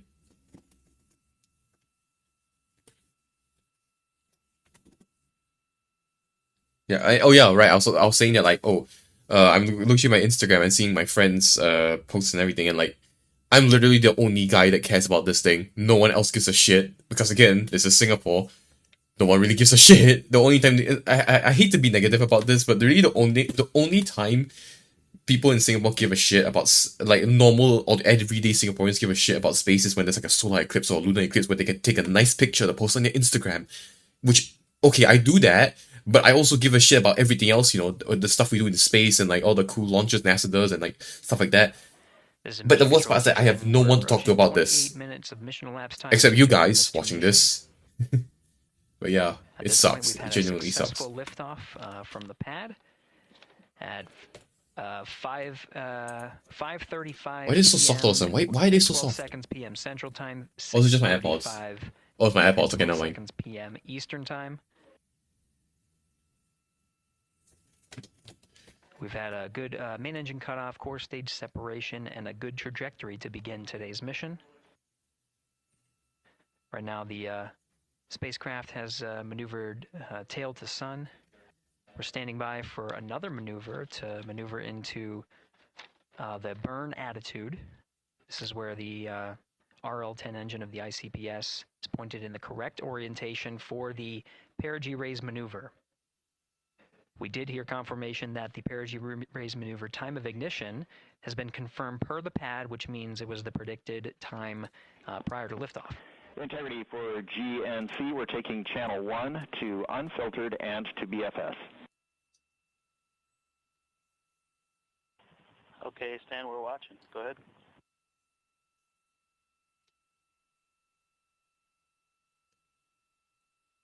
Okay, yeah, now it's really just like making sure everything goes right before they start doing anything significant. They haven't done their perigee raise burn yet. Stan Love reading up to the crew. I mean, that's probably gonna happen at. I mean, it says here it's happening at 49 minutes. Channel 1. But yeah, but I'm hoping that when that happens, we'll get some visuals. But right now, we are just looking at the 3D model. Because again, don't know why they can't hook up the cameras right now. To confirm that switch has occurred. Anyways, while that does its thing. Again, the perigee raise maneuver that we're heading towards. Let's just check out Twitter for now. Now we're actually inside 20 minutes at this time from the time of ignition of the perigee raise maneuver. Ooh, let's see what normal people think about this. I'm currently looking at did have a successful deployment and wait, I'm looking at Popbase's account, which is not filled with as many space nuts. So let's see what they have to say. To the perigee raise maneuver. So we're sending astronauts farther than ever just to swing around the moon and come back. Basically the ultimate cosmic road trip. To be fair, it's a really cool cosmic road trip. 10 days, 4 astronauts, and 370,000 plus kilometers. This mission is the blueprint for the lunar gateway. I hate to bring it to you, but they kind of shelved that. They're gonna take all what they have for Gateway right now and shift it to the lunar base. Set them up for the right. What the hell is this? From what I learned, the so-called first man to travel to the moon didn't travel. Shit, I hope this one is real because I won't condone fake news. So it better be real. I support them with this. Damn. Of course, Moon Troopers in the year of our Lord 2026. Of course. Of course. Ooh, Ryan Gosling, a... Hi everybody, I'm Ryan Gosling and I play a biologist who goes to space to save the planet in the film Project Hail Mary. But the Artemis 2 astronauts are going to space for real and they will travel farther from Earth than any humans in history. Yeah. So our best wishes to the Artemis 2 crew. Hell yeah. Go to the soundtrack, by the way. The soundtrack, I forgot to mention it, but the soundtrack in Project Hail Mary is incredible. Hey look, Kamala Harris, hey. She got to meet them. Nice. That's really cool. That's really cool. Leave. Escape. It is rather executed on the... Look at these. Wow. That's incredible. Closer to the apogee. Ooh. Ooh, that is cool. Oh, that is sick. Oh. To 100 nautical miles. Ooh, this one is sick as well. Wow. That's really cool. That's really cool. 26-second duration. Humans have officially launched their first crewed mission around the moon in 53 years. Thank God. Jesus. Ooh, replay of this. That looks so cool. That is so cool. International Space Station as well.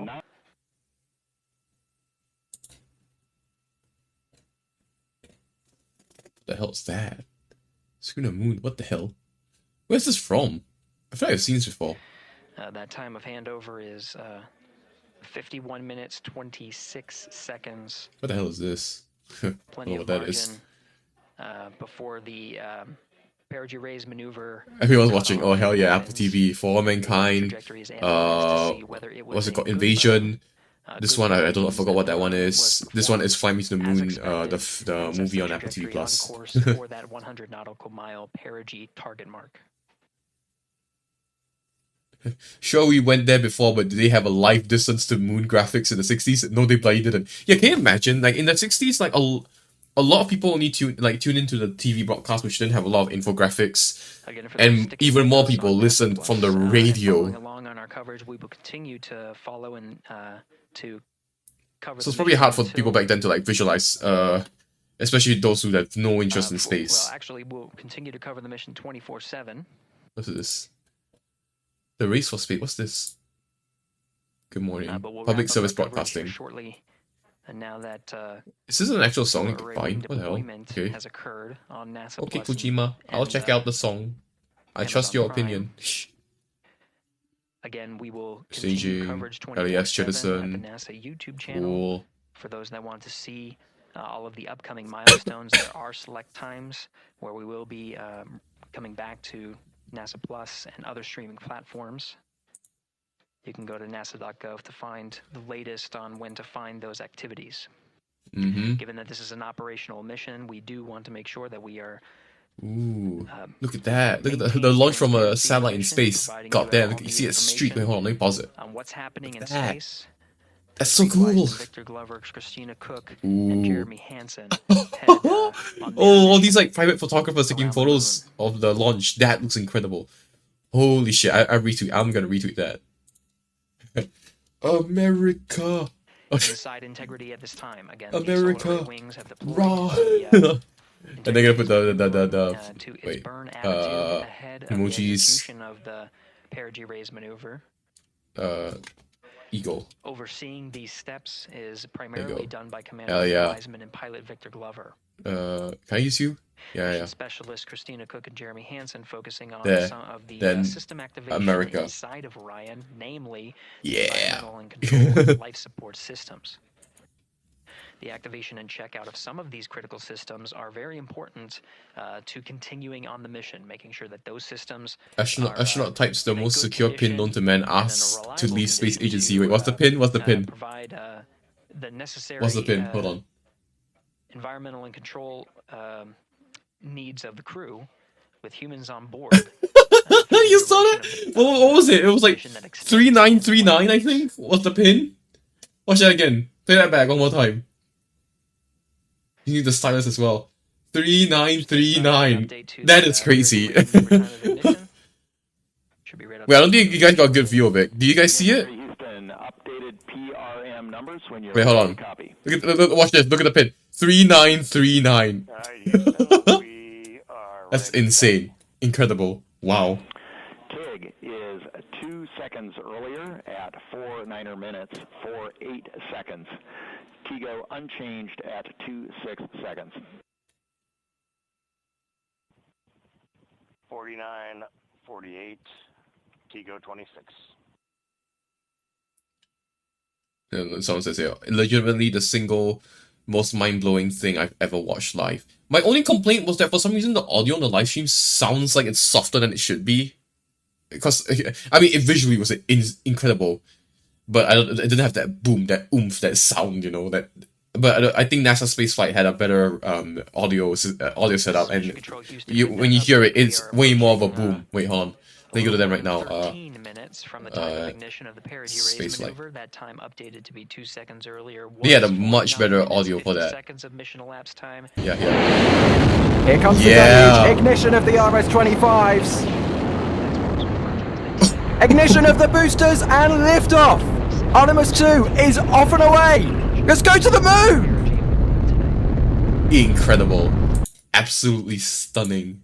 Holy shit. Making sure they hit the mark on that time of ignition is the primary concern of Commander Reed Wiseman and pilot What the hell is Victor this? Glover. Wait.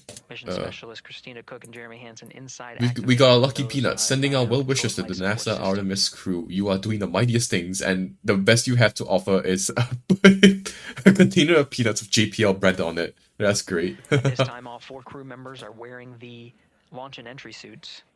Right. Integrity Houston, for Optimus on the PCD, we have time update instructions when you're ready.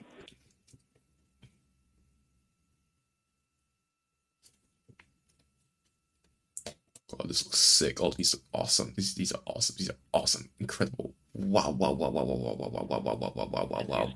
Cool edit.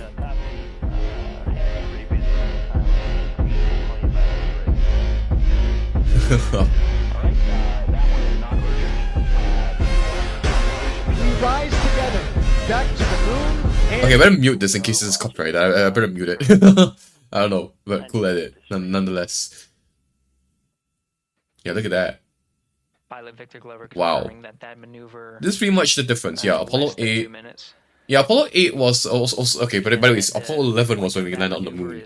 But they obviously did a few more, like they did a few tests beforehand. Apollo 8 was basically like this. Like what we are seeing with Artemis 2 is equivalent to Apollo 8, where it's just like a flyby. Although the one on Apollo 8 actually did get into orbit and before leaving again. Meanwhile, Orion only does a flyby without going into lunar orbit. So yeah. O2 sensors. They'll be measuring the cabin of Orion. Built a ladder! Hell yeah. With all, during all The Expanse is such an awesome show, by the way. Go check it out if you haven't yet. A lot of these sci-fi shows I watch are severely underrated by the common folk. The Expanse, For All Mankind, y'all need to go watch it. It's fantastic. Absolutely incredible. Once concluded, The deluge ignition. Yeah, okay, another one, yeah. And we'll stand by for that. How many viewers are you watching? Oh yeah, the viewership has dropped significantly. Now it's only 844,000 views of live viewers right now. So yeah, much lesser. Integrity Houston, MCC polls go for PRM Look at that. pending attitude The and GIF. cause. Hell yeah. Yeah, Kojima. Love that he's on board with all this as well. Hell yeah. Oh, that is so cool. Genuinely. 40 minutes of We got the first human expedition to the moon since 1972 before GTA 6. That is crazy. paired with reorientation of the solar array wings that have been deployed. They will have various positions throughout the duration of the flight. Of And course, before solar someone puts arrays Rocky dancing in front of the Artemis 2 maximize, launch footage. the draw of power from the sun. So Damn. when deployed, we're in a biased solar array wing configuration that was called solar normal. This allows for the greatest surface area of the solar array. Oh, hey, Kane. Drawing power and, Kane in the middle of all of this Artemis bullshit happening. of which a cross tie was enabled between the four batteries, the four battery buses that are inside of. Wait, so we're T-minus what now? We are currently T-minus 41. We're not that far off from the perigee raise burn. Maneuver, the solar array wings will be put into a position to take on the loads provided by the ICPS main engine when they execute the twin. Meanwhile, let's look at Instagram. What do they have to say about all this? See in the animation here. The solar array wings there you go. are in Hell yeah. motion. 2001 A Space Odyssey, of course. Being reconfigured Dana to Terrace, hey. engine in the correct Amaze. Those Yeah, solar I want to save that. I have a collection. Jazz hands. It's really cute. It's all really cute. Really cute. I like to save them in my collections. All this cool fan art. Oh, hey! It's been a while since I've seen you two. What's this? Leaders from across science, business, media, and entertainment gathered at UN headquarters in New York this week for an event recognizing and showcasing women around the world. Astronauts, Amanda, kind of all these guys are... Okay, names I can't read right now.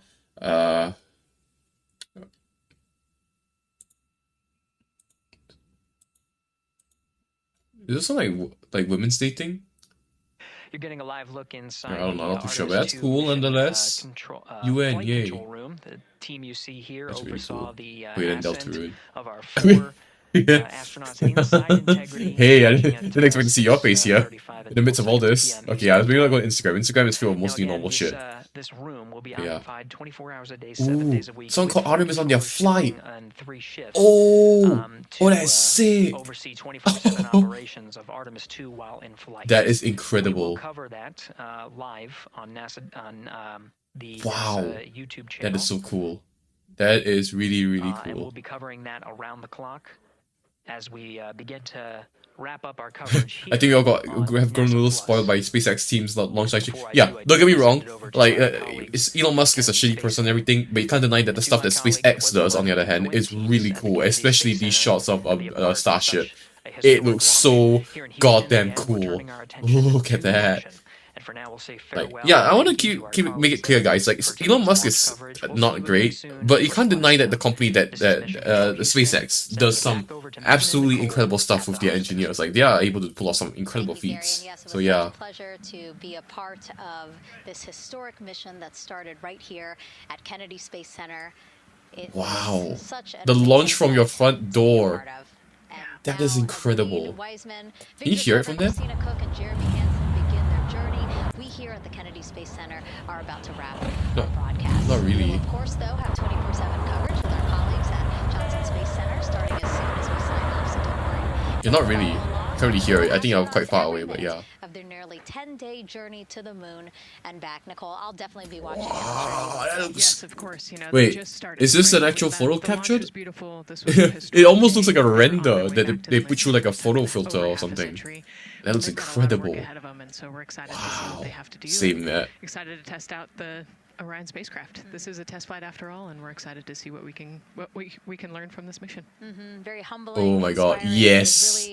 Really, There's nothing I like more than space. And if there was a program for volunteers to go into space, with like 100% chance of dying from death by space, I would be first in line to go to space. If there was a mission to colonize Mars and they needed brave volunteers or stupid volunteers, I would be there so fast I would abandon everything on Earth to go into space. And I would love it. I would love every struggle of it. I would love the horror and entirely mind-numbingly terrible experience that it may or may not be, with certain death on the horizon, just for a chance to go into space. There is nothing I like more than space. Just a bit of backstory, right? This video of him playing Universe Sandbox is, I believe, one of, if not the first ever video of Markiplier that I ever watched. And let me tell you, and even back then when I was a kid, I already loved space. So when I saw this video of Markiplier geeking out about space, like I just had to watch more of his content, and here I am to this day, still a Markiplier fan. And yeah, I loved his videos on Universe Sandbox, which is a shame because he only made like three videos of him covering this simulator, which sucks. I did one video of it. Maybe I should do more videos of Universe Sandbox. I have it on my laptop, so I could play it. It's really cool. It's a really cool simulator. It's just very graphically intensive, but yeah. Oh wait, did it end? Oh, it ended. Oh, did it? It ended. Oh wait, no, it's still. Wait, what the hell? Hello? Huh? Artemis 2 now bound for the moon. Humanity's next. Okay, there you go. Okay, now, okay, I don't know what's up with that. I don't know why it ended and it started. Like, I don't know what's up with that. But yeah. Yeah, keep an eye on that.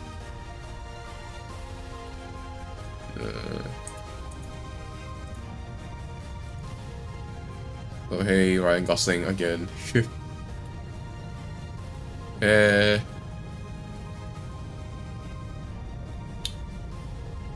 Oh great, dumb streamers thinking that they know what they're doing. Look at this. Hold on, switch cameras here. Lacey thought he saw the official NASA. I don't know who this guy is, but Lacey thought he saw the official NASA Artemis rocket ship that took off from Florida, but it was just a regular plane. How much you want to bet that this guy wasn't even like in the right city or in the right state? Dude, I thought I was gonna see it. There it is. No shot. Oh my god, you see it? Oh my god. That's not it. That's not it. Wait. You would know if you saw it. It would be a very thick cloud of like really thick plume of cloud. That's not it. Did he do any research? If you did any research, you know that you have to be like closer to the coast of Florida to be able to catch it. and that's coming from someone who's currently on the opposite side of the Earth, by the way. Not to be mean or anything, but it's like you could have just Googled, you know. Anyways, honestly, there's not much to catch at this point. I believe they've already... Have they started the perigee race burn? I believe they should be starting soon. But even then, I don't think we'll be catching much. Yeah, I think they've already... Yeah, I think they are... Yeah, I don't think there's gonna be much at this point. Because the cameras aren't really on yet, like the live stream from the cameras. So unfortunately, we won't be able to see much. How the hell did you pay? How the hell did you do this in Houston, iPhone Notes? For our 24/7 coverage of the Artemis 2 mission. What the hell? At this time, we are a little more than 1 minute from the time of ignition of the perigee raise maneuver. Did you use your finger? At this time, the what the hell? How do you do Orion that? spacecraft integrity has been maneuvered into the burn attitude, is pointed in the right direction, and the solar arrays are in the position to take on the loads imparted by the 26-second burn. Oh, okay. Here's the boom. Wait for the boom. Okay, okay, not the boom, but like the blast. That looks incredible. That is insane. Hi, what time zone you in? I'm in Singapore time zone. Okay, Beijing time zone, but yeah. The teams here are by the way, still a scam that Singapore uses the same time zone as Beijing, but economically speaking, I get it. But yeah. Anyways. Ooh. Over the tracking data relay satellites. No, wrong side. There. Okay, can't really see much because I believe it's on the dark side of the Earth right now. More than 1,300 statute miles above the Earth, just east off the coast of Madagascar. So cool. Oh, they're above Madagascar right now. Okay, yeah, they're currently on the dark side of the moon. So, not the moon, the Earth. So, can't really see much. Philippines and the west coast of Australia, where we'll start to get some sunlight again. Ooh, yeah. Yeah, Singapore, as you can tell right now, is over here. Now we're just seconds away from the time of ignition. We have ignition. Oh, there you go. And you can see the engine. There you go. See the perigee raise maneuver from the main engine of the ICP. Hell yeah. Nice. From the solar array. We're gonna raise the perigee now. Ooh, you can see the sunrise. Standing by for confirmation. Ooh. Look at that. Damn. This, I believe that's the RCS. You see the little plumes that you see sticking out from the side. Integrity good, PRM, and 1 okay, there you minute go. to Teeter's handover. I believe that's it for the perigee race burn, yeah. Copy that, we see the Sable on board. And yeah, it doesn't last long, by the way. Sometimes if it's only if your engine's powerful enough, you don't need to burn it for too long to adjust your perigee, especially if you only need to adjust it by a little bit. And with that, the first burn of the interim cryogenic propulsion system has been completed and put the crew on the right trajectory to get them to the moon. Right. There are integrity for toilet setup, step 2.5. Toilet setup? Did they say toilet? Damn, did they say toilet? Yes, there was not an installed oxon inlet filter, even with empty oxone in the hose when I opened up the filter.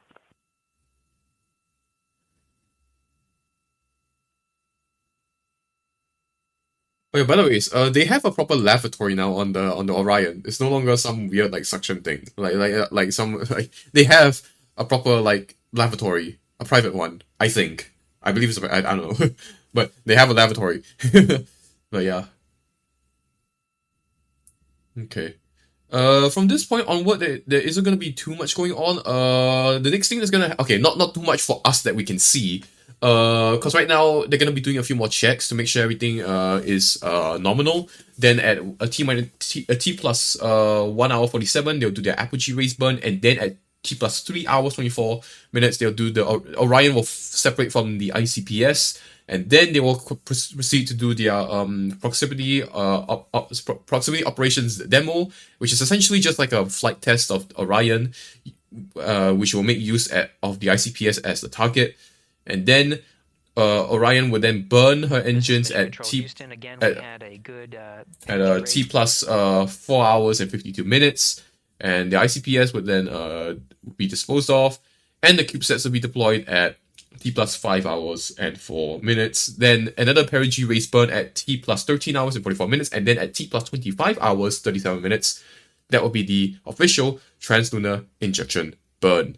Then at T plus 47 hours, nearly 48 hours or 2 days since launch, they'll perform an orbital trajectory correction burn, which should be what will get them begin cruising to properly to the far side of the moon. So yeah. From that point on, I won't be around to join you guys on the live stream, but you can check it out on NASA's websites or socials. And I believe that they will, not too long from now, they will begin live streaming footage, a live stream from the cameras aboard Orion.